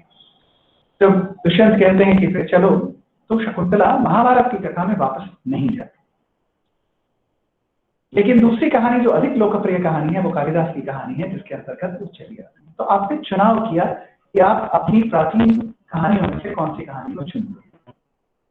भास के नाटकों में और बहुत सारे संस्कृत नाटकों में सीता के बारे में जब आप पढ़ते हैं तो सीता ये कहती हैं, जब वनगमन का उपलक्ष्य होता है, तो वनगमन के उपलक्ष्य में जब लक्ष्मण उनको छोड़ के जा रहे हैं, उस समय वो उनके बच्चे होने वाले थे, तब पता नहीं था कि 2 होंगे, लेकिन बच्चे होने वाले थे। ऐसे वो वन में छोड़ के आ गए लक्ष्मण, और उस समय सीता लक्ष्मण से कहती हैं कि तुम्हारा भाई बहुत कहता है कि वचन का पक्का है, और पिता के वचन पे ये कर दिया, माँ के वचन पे ये कर दिया, प्रजा के वचन पे ये कर दिया, सबके वचन को मानता है। पर एक बार उससे ये पूछ लेना कि विवाह के समय मेरे पिता को उसने क्या वचन दिया। तो चाहे क्रिश्चियन मैरिज हो, चाहे हिंदू मैरिज हो, चाहे इस्लामिक मैरिज हो, सभी में ये वचन दिया जाता है कि इन हेल्थ और इन सिकनेस, अच्छे बुरे सब समय में मैं तो हर साथ होगा। और ये कहानी संस्कृत में लिखी हुई है। संस्कृत के काव्यों में ये बात लिखी है कि सीता से जब मिलने राम आते हैं तो राम को कहती कि मैं इस आदमी से नहीं मिलना चाहती हूँ। वो कहते हैं माँ मुझे अपनी गोद में ले लो, और सीता पृथ्वी में समा जाती है, उनके केश पर रह जाते हैं, उनके केश को छू के राम विलाप करते हैं। मैं ये सब कहानी आपको किसी धार्मिक भावना को के संदर्भ में नहीं दे रहा, पर मैं ये बात कह रहा हूँ कि इतनी आलोचनात्मकता, इतनी स्त्री पक्षधरता, इतनी रचनात्मकता आपके प्राचीन संस्कृत कवियों में थी, जो कि ये पुरुष थे। अब आपने उसमें से क्या चुन के आपको अपनी संस्कृति मान रहे हैं, ये आपका चुनाव है। तो संस्कृतियां होती नहीं है, संस्कृतियां बनती हैं। आप शकुंतला की कौन सी कहानी मानना चाहते हैं, आप सावित्री की किस कथा को मानना चाहते हैं, सावित्री, जब हम लोग कहते हैं वो तो सती सावित्री टाइप की औरत है जो कि अपने पति का हुक्म मानती है, सती सावित्री की पूरी जिंदगी में कोई इंसिडेंट ऐसा नहीं था जिसमें उसे सत्यवान की कोई वासना नहीं हो, नो इंसिडेंट। वो तो एक अकलमंद औरत थी जो कि यमराज से छीन लाई अपने पति को। सत्यवान ने सावित्री से क्या कहा था, इसकी तो कोई स्टोरी नहीं। स्टोरी तो ये है कि she was such an intelligent woman, जो कि अपने पसंद से उसने अपना पति चुना, गरीब घर का भी पति चुना। दूसरी बात, वो इतनी अकलमंद थी कि वो यमराज से अपने पति को लेकर आना गई। तो आप सावित्री को एक अकलमंद, तेजस्वी, तर्कशील महिला के रूप में देखना चाहते हैं, या आप उसको एक से ढके हुए आदमी के पीछे पीछे जाने वाली औरत को देखना चाहते हैं? ये कहां से आ गई कहानी, ये कौन सी संस्कृति? तो मैं जब ये बात कहना चाहता हूं कि जब ये कहा गया कि आप अपनी सांस्कृतिक विरासत से जानिए, तो ये बात आप समझ लीजिए कि सांस्कृतिक विरासत होती नहीं है। सांस्कृतिक विरासत, इतिहास में 1000 घटनाएं हुई, उनमें से कौन सी घटना को आप अपने लिए चुनते हैं वो संस्कृति बनती है।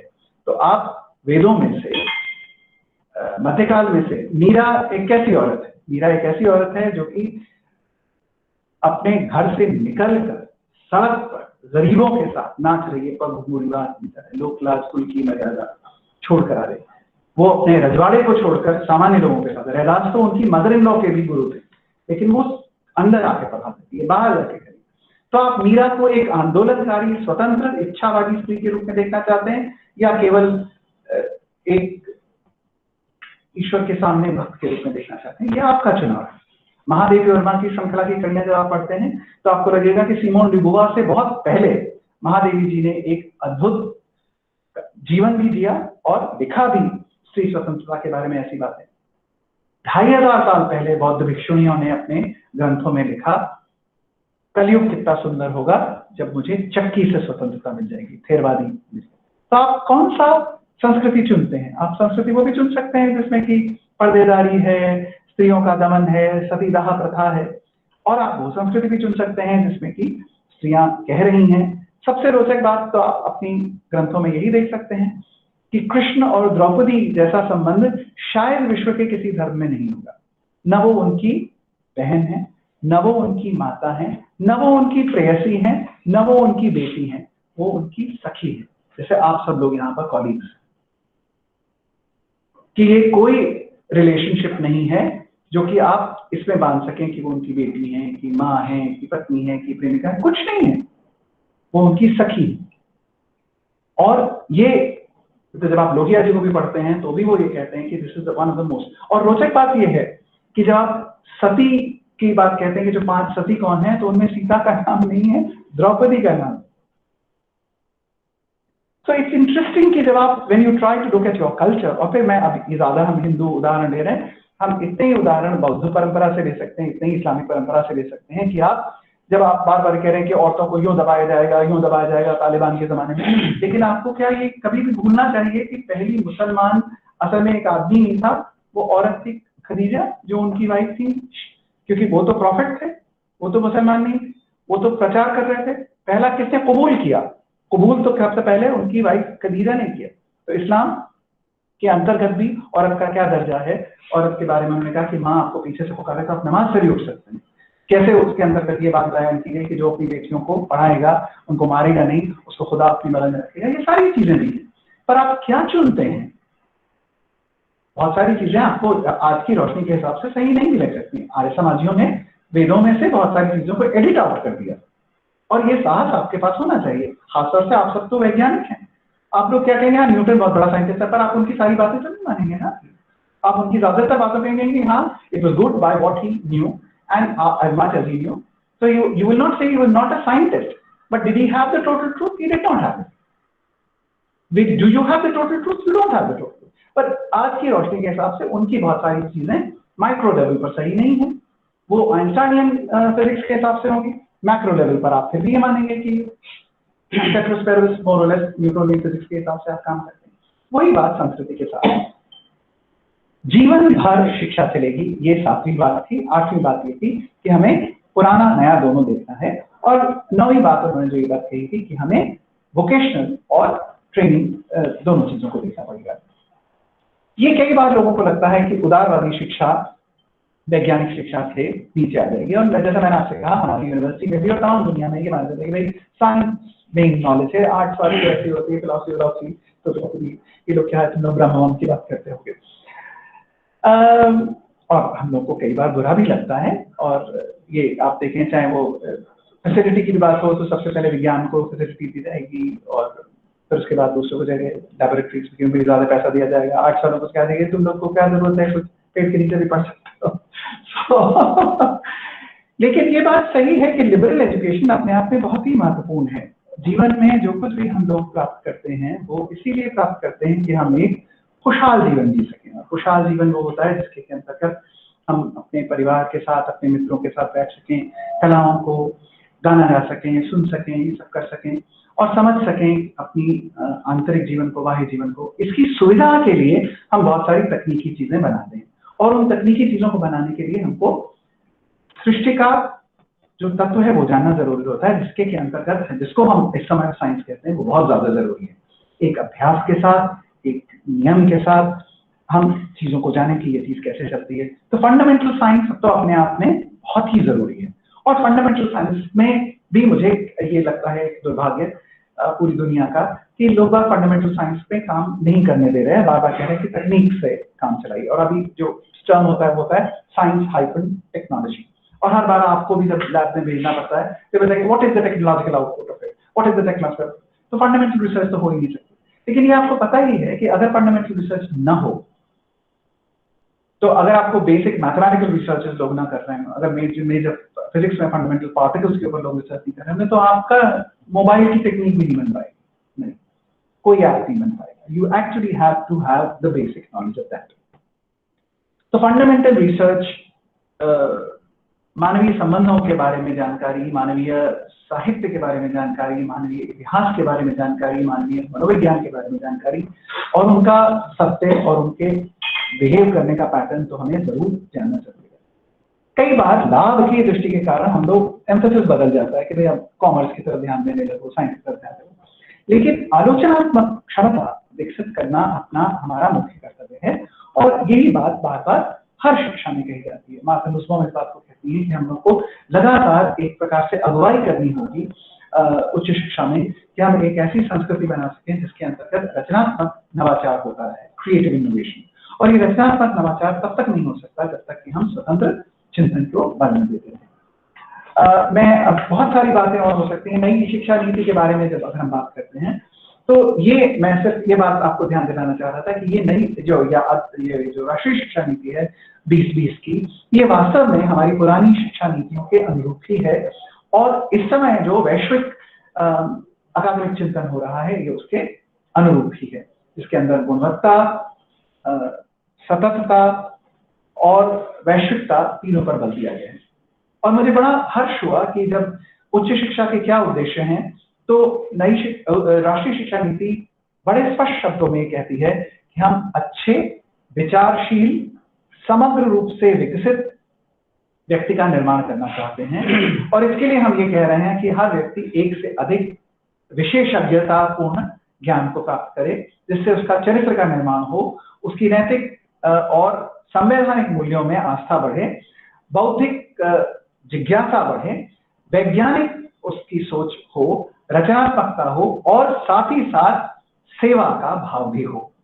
हम ऐसी क्षमताएं विकसित करना चाहते हैं विज्ञान में, सामाजिक विज्ञान में, कलाओं में, मानव शास्त्र में, भाषाओं में, व्यावसायिक विषयों में, जो कि व्यक्ति को ऐसा तैयार करे, ऐसे विद्यार्थियों को तैयार करे जिनका जीवन उनके लिए अधिक अर्थपूर्ण हो, उनकी जो कार्य की जो भूमिकाएं हैं वो अधिक बेहतर हों, वो स्वयं के लिए भी और अन्यों के लिए भी सार्थक रूप से आत्मनिर्भरता का प्रयास कर सकें। हम कई बार जब, जैसे मैंने कहा कि कुछ हमारे अमेरिकी मित्र ये कहते हैं कि आप लोगों को केवल कहीं ऐसा ना हो जाए कि हम लोग केवल लाभ के लिए ही अपनी नीति बनाएं, तो मैं उनके संबंध में ये कह सकता हूं कि ये उनका भय गलत है। भारत की राष्ट्रीय शिक्षा नीति भी केवल लाभ के लिए, प्रॉफिट के लिए नहीं बनाई गई है अभी तक। तो नीति तो कम से कम ये कह रही है, प्रोग्राम में पता नहीं क्या होगा। उसके लिए भी अगर हम लोग सचेत रहेंगे, जैसे लखनऊ में है, तो शायद ऐसा ना हो पाए। उम्मीद ये थी कि हम कैसा बनाएं, तो एक जीवंत, सामाजिक रूप से जुड़े हुए सहयोगी समाज का निर्माण करें, जो अधिक आनंदपूर्ण हो। और ये एक बड़ी रोचक बात है, भारत में खुशी की बात लोग बहुत कम करते हैं। जैसे अमेरिका में आप जाएं तो सर्च फॉर हैप्पीनेस बड़ा बड़ा लिखा रहता है कि उनके, भारत के लोग जो है खुशी से बहुत ज्यादा थोड़ा संकोच करते हैं। उनको लगता है कि कोई बहुत ही गिल्टी से होते हैं, खुश हो जाते हैं, उनको लगता है कि खुश नहीं होना चाहिए, ये तो बड़ा कुछ अपराध है। लेकिन मुझे लगता है कि खुश होना बहुत जरूरी है। और सामाजिक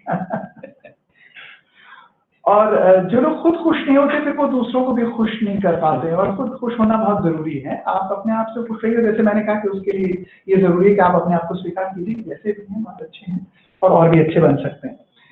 तो एक सामाजिक रूप से सामंजस्यपूर्ण, रचनात्मक, सतत आगे बढ़ने वाले, प्रॉस्पर्स या संपन्न समृद्ध राष्ट्र को बनाने की हमारी इच्छा होती है।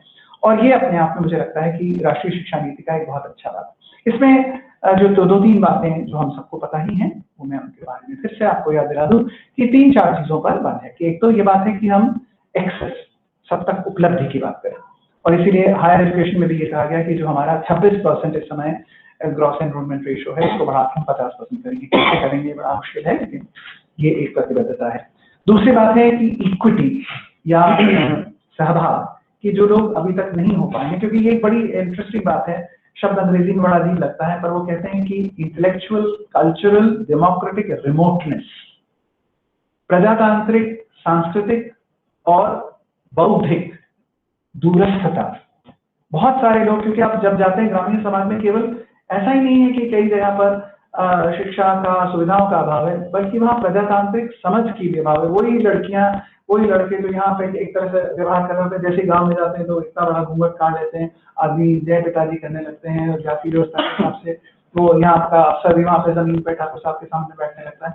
वो सारी चीजें अपने आप में दूर होना बहुत बहुत जरूरी है, और इसीलिए इक्विटी, सहभाग सबका बहुत जरूरी है। क्वालिटी, गुणवत्ता भी हो, अफोर्डेबिलिटी, सबके उसको अफोर्ड कर सकें, और जवाबदारी, अकाउंटेबिलिटी, इन सब चीजों को देखना पड़ेगा। ये एक मैं आपको बात शुरू में कहना चाह रहा था कि मैकॉले ने जब ये बात कही थी कि जो लोग चाहते हैं वो करें, लेकिन उन्होंने कहा, ये भी कहा था कि हिंदुस्तानी से पूछने की जरूरत नहीं है, इन लोगों को कंसल्ट मत कीजिए, पॉलिसी बना लीजिए।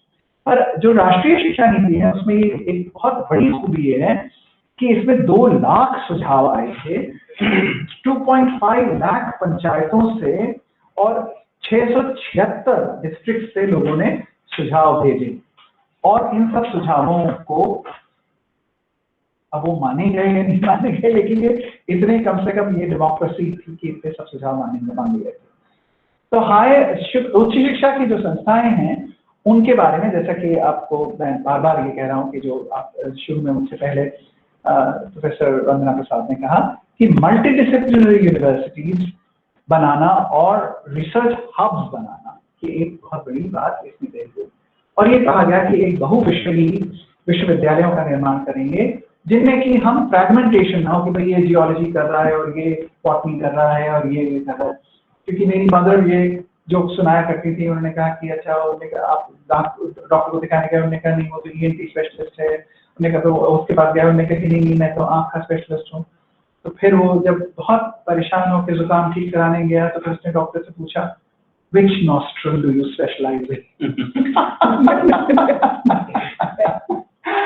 तो अब कठिनाई ये है कि वो आप अनुलोम करेंगे जो राष्ट्रीय शिक्षा नीति है वो इस बात पर भी बल दे रही है कि, और ये मुख्य रूप से इस बात पर बल दे रही है कि फ्रैगमेंटेशन जो है एजुकेशन का खत्म हो। हम सब ये जाने कि वास्तव में हमने अलग अलग दायरे शोध के लिए इसलिए तय करे हैं क्योंकि हम अंततः उसी बड़े विशाल विश्व की संरचना को समझना चाह रहे हैं। इस समय अपनी कन्वीनियंस के लिए हम इस पर्टिकुलर मॉलिक्यूल के इस पर्टिकुलर चीज स्ट्रक्चर को देख रहे हैं, वो कैसे बॉन्ड करेगा दूसरे से, इसको देख रहे हैं, पर ये अंततः बड़े लेवल पर कैसे देगा। और वही आप देखते हैं कि आयुष वाले जब होते हैं तो उन्होंने आयुर्वेदिक के लिए एक अलग रूल बनाया है कि उन्होंने कहा कि वहाँ पे वो सेपरेट एलिमेंट्स को नहीं देखते, वो कंपाउंड को देखते हैं, जिस चीज को ट्रेडिशनल साइंटिफिक रिसर्च नहीं मानती थी। लेकिन वो उन्होंने कहा कि नहीं, वहाँ पे वो लोग कहते हैं कि जब वो 3-4 चीजें एक साथ करती हैं और वो आपके कन्वेंशनली लोग बाग इस्तेमाल कर रहे हैं तो उसको भी स्वीकार कीजिए। So we need to look at this, और ये वाली बात कही गई, और ये बात शोध के संदर्भ में, शिक्षा के संदर्भ में बात कही गई।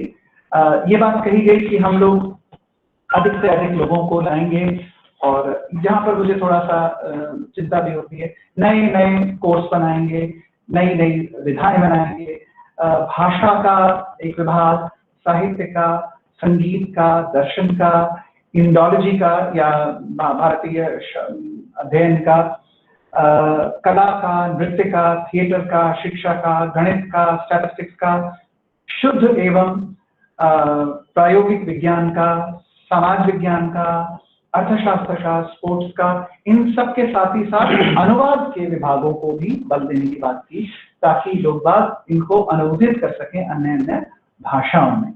और साथ ही साथ ये बात जो मैंने पहले कही थी कि हम अपने संवैधानिक मूल्यों, मानव मूल्यों और सेवा भाव को लगातार बनाए रखें, ताकि हम वास्तव में एक वैश्विक नागरिक बन सकें, जहां पर हम एक अधिक शांति प्रिय टॉलरेंस समाज बना सके। जैसे इस समय आप ये देखिए कि सब लोग कह रहे हैं कि अफगानिस्तान अफगानिस्तान अफगानिस्तान। बताइए अफगानिस्तान के लोगों का कितना बड़ा दुर्भाग्य है कि ये वो सभ्यता है जो कि मूलतः ग्रीस के करीब थी, जो कि पूरी दुनिया का क्रेडल ऑफ सिविलाइजेशन था। दूसरी तरफ अगर आप कनिष्क के राज्य को देखें तो कनिष्क का राज्य अफगानिस्तान तक जाता था।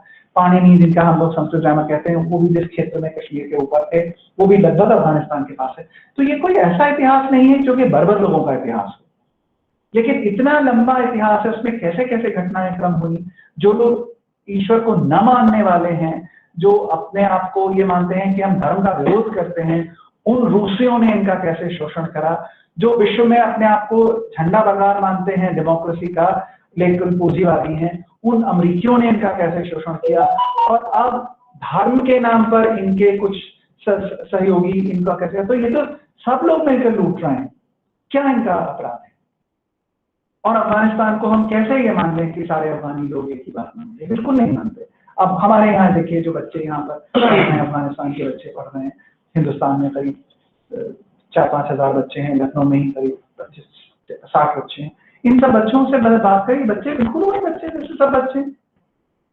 इन बच्चों की क्या गलती है कि ये इस तरीके से सबके द्वारा, मतलब कोई इस आइडियोलॉजी से आ रहा है तो कोई वो कह रहा है कि हम धर्म का विरोध करते हैं, वो रूसी आके इनको नोच रहे हैं, जो कह रहे हैं हम धर्म का समर्थन कर रहे हैं वो इनको नोच रहे हैं।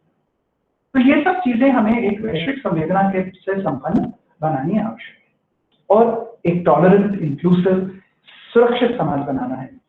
इसीलिए जो हमारी जो राष्ट्रीय शिक्षा नीति है वो बार बार ये कह रही है कि हम एक बहुआयामी शिक्षा देना चाहते हैं, जिसके अंतर्गत स्थानीय इंडस्ट्री से भी हमारा सहयोग, कलाकारों से भी हो, और इसमें साथ साथ ये बात कही कि बार बार लोग एंट्री एग्जिट अलग अलग तरीके से कर सकें।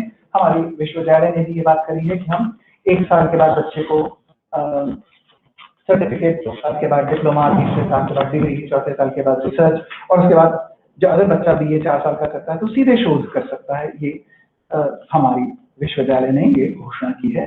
साथ ही साथ ये बात करिए कि लेकिन नहीं रिसर्च करना चाहता तो 1 साल का मास्टर्स प्रोग्राम भी कर सकता है। और ये सारी बातें हमने कही। एक्सेस में ये बात कही जा रही है कि ज्यादा से ज्यादा जो लोग वंचित हैं आए। इसमें थोड़ी सी कठिनाइयां हो सकती हैं, क्योंकि अभी भी आप देखते हैं कि 22.5% रिजर्वेशन शेड्यूल कास्ट का है, 7.5% शेड्यूल ट्राइब का है, 27% ओबीसी का है, 10% हमने ईडब्ल्यूएस का कर दिया है। पर कई चिंताएं यहाँ पर हम सबको करनी चाहिए। प्राथमिक लेवल पर अभी भी बहुत सारे लोग वंचित हैं। उन बच्चे, ज्यादा से ज्यादा बच्चे आ सकें, वो बने रह सकें, ये सारा सवाल हमारे पास है।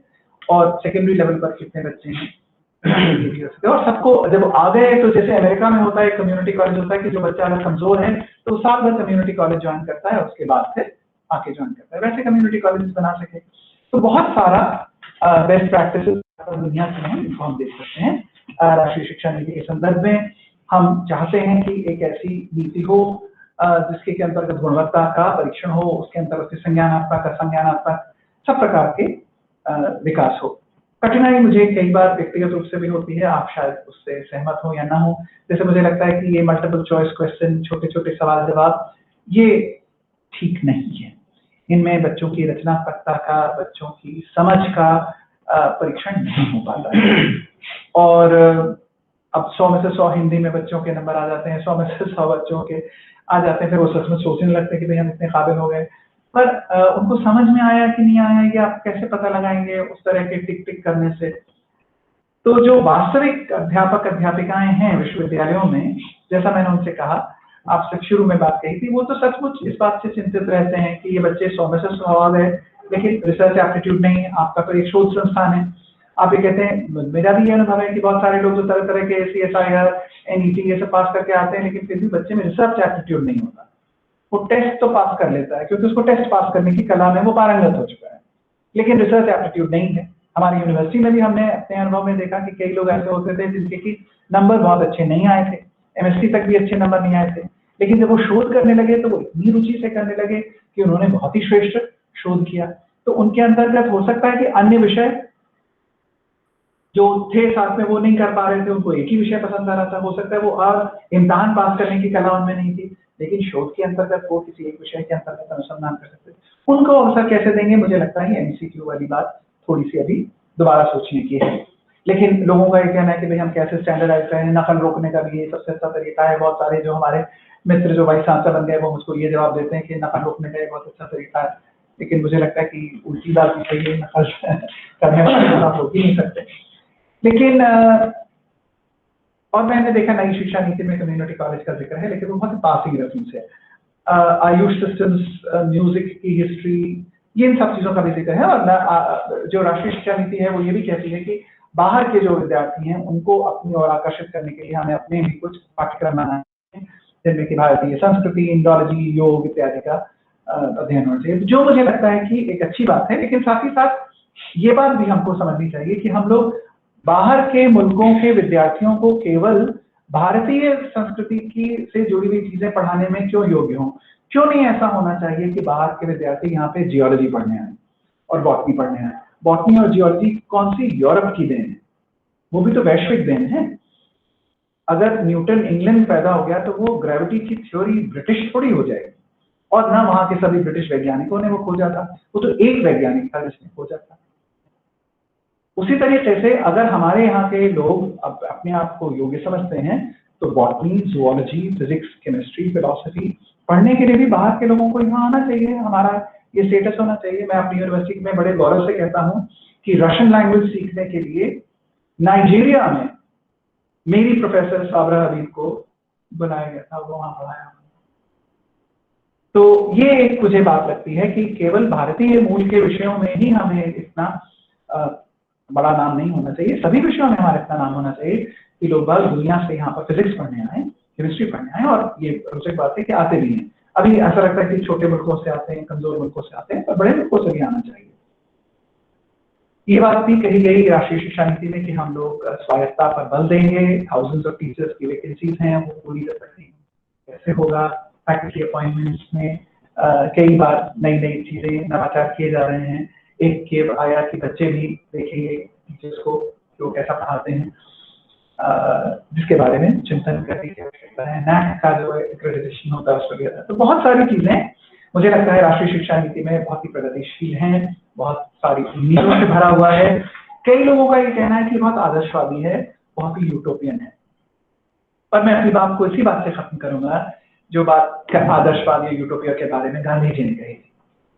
गांधी जी के बारे में सभी लोग ये कहते हैं कि भाई आप तो यूटोपिया की बात कर रहे हैं, आप आदर्शवाद की बात कर रहे हैं, पर उन्होंने एक बड़ी छोटी सी महत्वपूर्ण बात कही जो कि आप जैसे वैज्ञानिकों के लिए तो बहुत ही ज्यादा आपको समझ में आएगी। उन्होंने ये कहा कि सबको ये पता है कि गणित और ज्यामिति में जिस बिंदु और सरल रेखा की हम बात करते हैं वो न होती है न हो सकती है। There is never going to be a point, a figure which has no dimensions. There can never be a straight line. There is a short between two points. पर कोई भी फिजिक्स से लेकर कोई भी विज्ञान की प्रगति इनके बिना नहीं हो सकती। एक आदर्श और उसकी ओर उन्मुख हो प्रयास नहीं कर सकते। तो जिस राज्य की, जिस शिक्षा की संकल्पना लेकर राष्ट्रीय शिक्षा नीति ले रही है, जिसमें अधिक से अधिक लोग जुड़े, जिसमें अधिक से अधिक दुनिया मिले, जिसमें अधिक से अधिक लोग विज्ञान के भी कलाओं का अध्ययन कर सकें, कला के लोग भी विज्ञान का अध्ययन कर सकें, कॉमर्स का भी हम सीख सकें, उद्योग की भी जानकारी कर सकें, ये अपने आप में बहुत सारी कठिनाइयों से जुड़ा होगा। हम यूनिवर्सिटी में रोज आजकल इसी बात पर लड़ाई लड़ रहे हैं साइंस के एक बहुत बड़े अध्यापक ने कहा, आप आर्ट्स के लोगों को के लिए कह रहे हैं कि हम कंप्यूटर सिखा दें, 7 जन्म में वो नहीं सीख सकते। एक उससे पहले एक और बहुत ही सभ्य सुसंस्कृत जो इस तरह से जोर से नहीं बोलती थी, उन्होंने भी कहा कि हाँ, साइंस के लोग तो पोइट्री समझ सकते हैं, पर आर्ट्स के लोग समझ सकते हैं साइंस। तो ये जो इतना हमारे मन में एक तरह से जो मैं मानूंगा कि ये जातिवादी चिंतन है। जातियां का जो व्यवस्था वो भी तो यही बात है कि जैसे उस जाति के लोग पढ़ पाएंगे, वही बात आप कह रहे हैं कि वो वाले को पढ़ पाएंगे।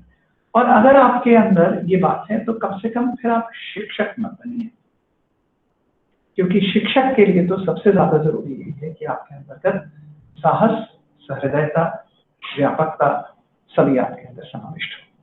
और जब हम बार बार हर जगह लिखते हैं या विद्या सा विमुक्त शिक्षा वो है जो मुक्तिदायिनी है, तो मुक्ति तो सबसे पहले अपने दुराग्रहों से हमें चाहिए।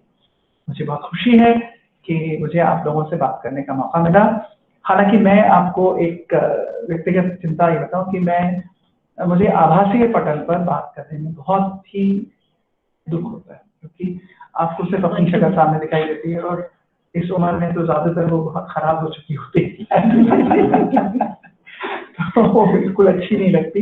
हम लोग जल्दी से अपने बाल काट के शीशे में से हट जाते हैं और अब दिन भर मोबाइल अपनी शक्ल देखनी पड़ती है बच्चों को पढ़ाने में, तो और रियल कांटेक्ट नहीं होता। लेकिन दूसरा इसका सामर्थ्य भी बहुत है कि आप बहुत सारे लोगों से जुड़ सकते हैं, उनसे बात कर सकते हैं। बहुत सारे अन्य राष्ट्रों के लोगों को भी हम लोग अब बिना TADA के जो हम लोग के मित्र हैं, तो बहुत सारी संभावनाएं तकनीक से बढ़ी भी हैं, पर सीमाएं भी हैं, और उनके प्रति सजग होकर हम लोग इस समय एक मिक्स मोड में, एक संवेद मोड में चल रहे हैं। और मुझे बहुत अच्छा लगा कि मौका मिला आप सबसे बात करने के लिए। धन्यवाद प्रोफेसर, बहुत ही बढ़िया। तो हम लोग फिर बुलाएंगे। और मेरा एक प्रश्न है छोटा सा। राष्ट्रीय शिक्षा नीति के संदर्भ में जब बात हो रही है मातृभाषा की, तो यह नीति संस्कृत के साथ सामंजस्य बनाने की कोई बात करती है या नहीं? ये बात मैं आपसे कहना चाह रहा हूँ कि मुझे लगता है कि राष्ट्रीय शिक्षा नीति क्योंकि पूरे तंत्र के बारे में बात कर रही है, पूर्व प्राथमिक शिक्षा से लेकर उच्च शिक्षा तक, तो जैसे मैंने कहा कि मुझे लगता है कि मातृभाषा के संदर्भ में भी ये बात होगी कि मातृभाषा सबसे ज्यादा जरूरी तो प्राथमिक स्तर पर है। आरंभ तो हमें मातृभाषा से जरूर ही करना चाहिए, और उच्च शिक्षा के अंतर्गत भी हमें कोशिश करनी चाहिए कि हम अधिक से अधिक, जो मैं अपनी यूनिवर्सिटी में भी बहुत सालों से कह रहा था, लेकिन इस बार कोशिश करूंगा कि वो हो जाए, कि मैं ये सोच रहा था कि हर डिपार्टमेंट कम से कम अगर एक ये प्रोजेक्ट ले ले कि हर 2 साल में एक कोई जो स्टैंडर्ड किताब वो पढ़ाते हैं, चाहे बॉटनी में, चाहे जूलॉजी में, चाहे मैथमेटिक्स में, टीचर्स मिलके एक किताब को 2 साल में ट्रांसलेट कर दें लोकल भाषा में। दूसरी बात ये कि संस्कृत, जहाँ तक भाषा की बात है, तो संस्कृत अपने आप में एक मूल भाषा है, और रोचक बात यह है कि इसके नाम से ही ये स्पष्ट होना चाहिए कि ये कोई भाषा नहीं, ये जो संस्कृत हुई, जो परिष्कृत होकर बनी वो है। और उसमें जिसमें हम लोग ये देखते हैं कि रोचक बात यह है कि बहुत सारा श्रेष्ठ साहित्य बना, लेकिन उसके साथ, जैसे डॉक्टर साहब ने कहा, उसके साथ भी सीमाएं थी। कौन है जो संस्कृत बोल सकता है, पढ़ सकता है? तो कालिदास के संस्कृत नाटकों में भी स्त्रियां संस्कृत नहीं बोलती, वो पाली या प्राकृत बोलती है, जानती तो हैं पर बोलती नहीं। क्या ये बात हमको स्वीकार है आज की रोशनी में? तो नहीं है। क्या संस्कृत साहित्य को हमें पढ़ना चाहिए? बिल्कुल पढ़ना चाहिए। क्या संस्कृत साहित्य में बहुत सारा श्रेष्ठ ज्ञान है, पर चुनना पड़ेगा, क्योंकि ठीक वैसे ही जैसे किसी भाषा से कोई अंग्रेजी में आपके बच्चे लिखते हैं साइंस के जवाब, उनमें से किसी को आप 30 नंबर देते हैं, किसी को आप 100 में से 100 देते हैं, ऐसे ही संस्कृत में भी है। उनका लिटरेचर भी ऐसा ही है कि कुछ बहुत अच्छा है, कुछ नहीं है। जो जिसको हम लोग क्लासिकल साहित्य कहते हैं। अब जैसे मैं बार बार ये कहता था कि किसको माना जाता है कि भाई आपका जो बड़े महाकाव्य हैं, अब महाकाव्यों में आप देखते हैं कि जो रामायण है उसको मानते हैं, महाभारत को मानते हैं, उसके अंतर्गत भी आपको पता ही है कि महाभारत किसी ज्यादातर लोग जब जरा पढ़ते हैं तो उनको पता चलता है कि महाभारत कोई एक नहीं, जय विजय नाम के दो बड़े अलग अलग काव्य जो हजारों साल में लिखे गए थे, उनके बाद फिर उसको जोड़ के बनाएंगे। गीता तो बहुत ही बाद में लिखी गई थी, वो उसके अंदर शिवक के रूप में डाली। पर अब आप किसी से ये कहेंगे तो वो लोग कहेंगे नहीं, मतलब आपको अध्ययन करने की आवश्यकता है। और मुझे लगता है कि संस्कृत साहित्य की सेवा करने वाले बहुत सारे लोग हैं और बड़ी अच्छी बात है कि इस समय बहुत सारे। मेरा प्रश्न उस संदर्भ में था क्योंकि बहुत सारे देश इस समय संस्कृत भाषा के अनुसंधान कर रहे हैं, तो जरूरी होता कि राष्ट्रीय शिक्षा नीति भी इस बारे में थोड़ा सा कुछ कहती। तो वही जानना चाह रहा हूं। क्लासिकल लैंग्वेजेस के डेवलपमेंट पे एक पूरा बात है और ये एक पूरा सेल हर यूनिवर्सिटी को बनाना जरूरी है लैंग्वेजेस के ऊपर। There is a difference. Whether we are counting Sanskrit as a classical language, whether as a mother of all languages. That I think is a matter of linguistics. जैसे हम लोग, मैं तो अपनी बारे में बात कर रहा हूँ, जैसे philosophy is the mother of all sciences, ये माना जाएगा of all, but it is also the handmade. हम लोग दो बात करते हैं, क्वीन ऑफ ऑल साइंसेस या झाड़ू लगाने वाले। तो मैं मानता हूँ कि झाड़ू लगाने वाले, आप सब गंदगी फैलाइए फिर हम झाड़ू लगा के साफ कर देंगे, आप जानती है। क्वीन तो फिर बैठी रहेगी, तो बैठे नहीं है तो झाड़ू लगा रहे हैं।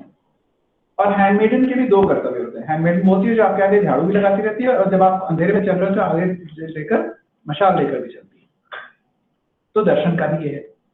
अब जो क्लासिकल जो जैसे संस्कृत के साथ है, अब मुझे एक बड़ी रोचक बात है कि जैसे प्राकृत होती है तो प्राकृत को ये मानना चाहिए कि वो पहले होनी चाहिए थी नाम के, लेकिन वो पहले नहीं है, वो अपभ्रंशों के उसमें मानी जाती है।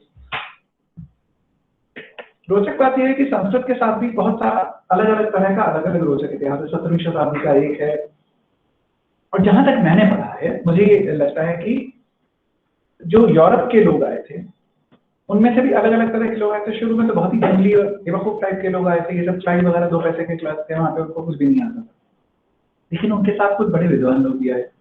तो विलियम जोन्स वगैरह जब आए तो उन्होंने आके यहाँ पे पढ़ा, उन लोगों ने संस्कृत पढ़ने की कोशिश करी, यहाँ पे उन लोगों ने ट्रांसलेशन किए। यहाँ पे बनारस के पंडितों ने कहा कि तुम तो लेट हो, हम तुम्हें नहीं पढ़ाएंगे।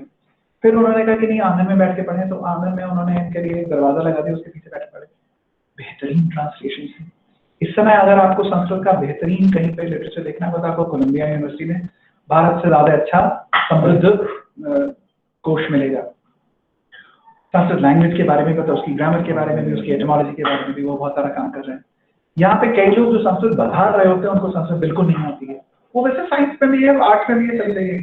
तो मुझे लगता है कि इसको एक विषय और अनुसंधान के विषय के रूप में देखना चाहिए। इसके साथ तुरंत जो राजनीतिक अस्मिता का प्रश्न जब जोड़ लेते हैं वो मुझे लगता है कि बुद्धिमान लोगों को नहीं लगाना चाहिए। हम लोग इस मामले में लेकिन किस्मत वाले हैं कि हमारे पास एक इतनी समृद्ध भाषा है, और वो भाषा क्योंकि हमारी भाषा से बहुत मिलती जुलती है तो हमारे लिए संस्कृत सीखना ज्यादा आसान है किसी जर्मन या अंग्रेज के मुकाबले। तो हमारा अगर हम इसको कर्तव्य न भी माने तो एक वैज्ञानिक सहजता में हम संस्कृत को ज्यादा आसानी से सीख सकते हैं, और अभी तक ये मौका भी है। जैसे मैं अभी बिल्कुल छोटी सी बात बताता हूँ, पूरे दुनिया में काश्मीर शैव दर्शन के 3 बड़े विद्वान थे, लक्ष्मण जी और एक झा साहब और एक नवजीवन रस्तोगी। नवजीवन रस्तोगी आपकी बिल्डिंग के सामने छोड़कर 4थे माले पे रहते हैं। ये वो व्यक्ति है जिससे जो दुनिया के 4 लोगों में से है जिससे अनुसंधान है। ये प्रोफेसर केसी पांडे के विद्यार्थी थे। प्रोफेसर केसी पांडे ने जो कृष्ण चंद्र पांडे साहब थे, उन्होंने काश्मीर शैव दर्शन के ऊपर अनुसंधान किया। कश्मीर के अंतर्गत जब ये सब झगड़ा होने लगा, मुसलमानों ने इनको मारा, तो बहुत सारी मैन्युस्क्रिप्ट्स लोगों ने जला दी थी। वहां के लोगों ने कहा कि हमारे बाप दादों ने बस किसी किताब रखी थी, ये बेचारे वहां से गए, वहां से लेकर आए। उन्होंने यहाँ पर अभिनव गुप्त संस्थान बनाया। कोई नहीं पढ़ता, सब लोग दिन भर तरह तरह की राजनीति करते रहते हैं, तो कहते हैं ये संस्कृत डिपार्टमेंट में होना चाहिए, इसको अलग। तो मुझे लगता है कि बहुत सारी चीजें तो हम लोग के व्यक्तिगत कारणों से नष्ट होती हैं। भाषा का की भी सेवा करने का मतलब यही होता है कि आप भाषा का अध्ययन करें, भाषा के इतिहास का अध्ययन करें, और भाषा के श्रेष्ठ साहित्य का आलोचनात्मक अध्ययन करें। जैसे मैं जिस विषय से आता हूँ, प्लेटो को सबसे बड़ा दार्शनिक माना गया उस जमाने में, लेकिन प्लेटो के अपने विद्यार्थी अरिस्टोटल से लेकर आज तक कोई भी प्लेटो की एक भी बात नहीं मानता। लेकिन उससे ये नहीं प्रूव हो जाता कि प्लेटो ग्रेट नहीं है। ठीक वैसे ही जैसे मैंने आपको उदाहरण दिया कि बड़े साइंटिस्ट थे न्यूटन या गैलीलियो, उसका ये मतलब नहीं कि आप उनकी बातों को अंधे होकर मानते रहे। अगर साइंस आगे प्रोग्रेस हो गई तो आप उनकी सारी चीजों को खारिज कर देंगे। यहाँ पर दुर्भाग्य ये होता है कि आप संस्कृत के बारे में जब भी बात करने लगते हैं तो लोग ये मानने लगते हैं कि संस्कृत में जो कुछ भी लिखा है वो सही। ऐसा कैसे हो सकता है? फिजिक्स की हर किताब में सब कुछ सही कैसे लिखा हो सकता है? लेकिन वो तो किसी भी भाषा के लिए, किसी भी भाषा और भाषा के हिसाब से बिल्कुल ही नहीं है। लेकिन ये जरूर है कि संस्कृत भाषा एक अद्भुत भाषा है जो वैज्ञानिक रूप से इतनी करेक्ट है कि वो पापा बाबा माँ ये सब आपके ये एक ही रीजन से आते हैं। ओष्ठावे हम इनको कहते हैं, तालवे हम उदाहरण कहते हैं। It's a very scientific language. लेकिन उनकी इन चीजों को समझने और पढ़ने की बजाय मूर्खता से उसके नाम लेके लड़ने का जो प्रयास है वो थोड़ा तकलीफ है। धन्यवाद प्रोफेसर राकेश चंद्र जी, आपने बहुत ही अच्छी तरीके से, बहुत ही सरल और सहज भाषा में आज शिक्षा की नई नीतियों के बारे में हमें बताया और सबसे बहुत दिलचस्प था। और मुझे आशा है कि हमारे श्रोतागण भी बहुत ही धैर्यपूर्वक सुन रहे हैं और उनको भी इससे बहुत लाभ मिला होगा, क्योंकि मैं व्यक्तिगत कोई प्रश्न भी है? कोई प्रश्न नहीं है। तो मुझे व्यक्तिगत रूप से भी मैं कहना चाहती हूँ कि मुझे तो बहुत लाभ मिला, क्योंकि आपने केवल नई शिक्षा नीतियों 2020 के बारे में नहीं बताया, बल्कि आपने पुरानी जो शिक्षा नीति थी और अंग्रेजों के समय से सन 1813 से आपने बताया कि किस तरीके से शिक्षा नीति का जो है विकास हुआ। और इसी तरीके से आपने कई घटनाएं बताई जो कि बहुत ही दिलचस्प थी। और सबसे बड़ी बात आपने ये बताई कि हमें सांस्कृतिक विरासत को जानने की जरूरत है, और न केवल जानने की जरूरत है परंतु हम उसको चुनने की भी साहस हम में होनी चाहिए, क्योंकि कई बार हम कई तरीके की कहानियां सुनते हैं, लेकिन फिर हम उसमें से हम उस तरीके से कैसे लें उन कहानियों को, ये बहुत अहम बात मुझे लगी। इसके अलावा आपने एनी बेसेंट के बारे में बताया, जो कि मुझे नहीं पता था कि 1920 में उन्होंने ये कहा कि हमें अपनी मातृभूमि से प्यार होना चाहिए। तो ये बहुत आवश्यक बात थी। और आपने प्रारंभिक शिक्षा के बारे में बताया कि कैसे छोटे बच्चों के संग हमें शिक्षा को देखना चाहिए। इसके अलावा आपने उच्च शिक्षा के बारे में भी बहुत ही महत्वपूर्ण बात बताई, जो कि बहुत ही ज़रूरी थी सबके लिए।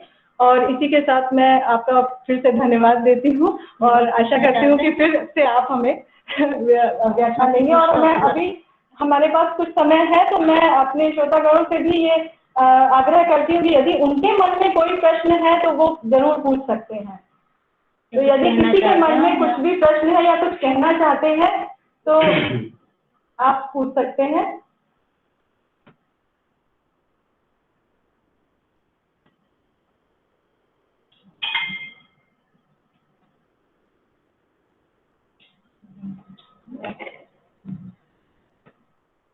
आपका व्याख्यान ही इतना दिलचस्प था कि सब उसी में खो गए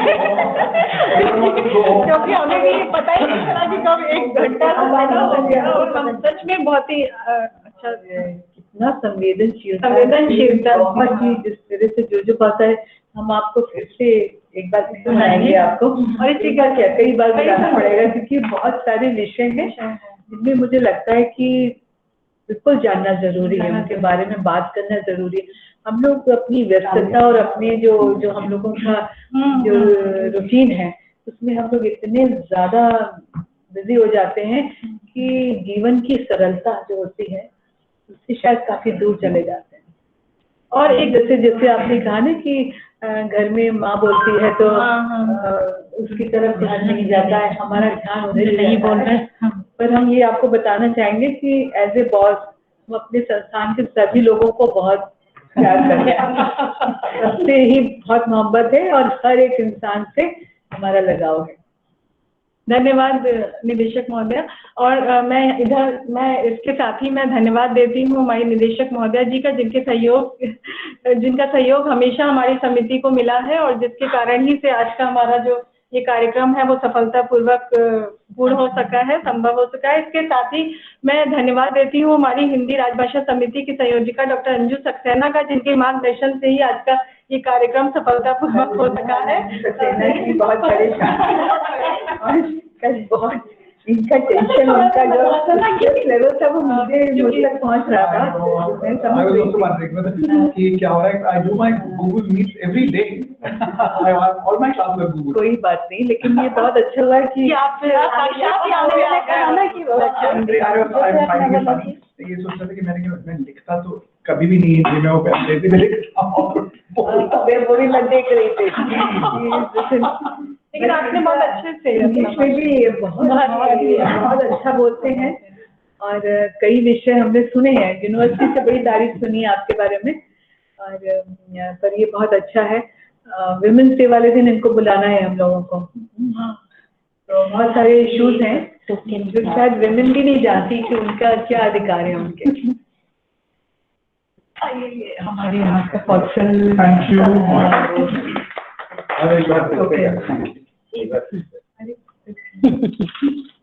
Thank you। तो ये हमारे रजिस्ट्रार हैं और ये हमारे सपना मजुमदार हिंदी में है, ये भी और बहुत हिंदी ऑफिसर है हमारे। और डॉक्टर मुतकई हैं, ये नॉन हिंदी हम इनको हम लोग हिंदी सिखा रहे हैं। Were you able to follow what I was saying? Little bit.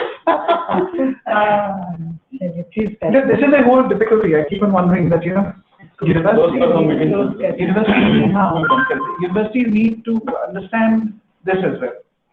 कि मातृभाषा की, it's all very well to talk about mother tongue, but we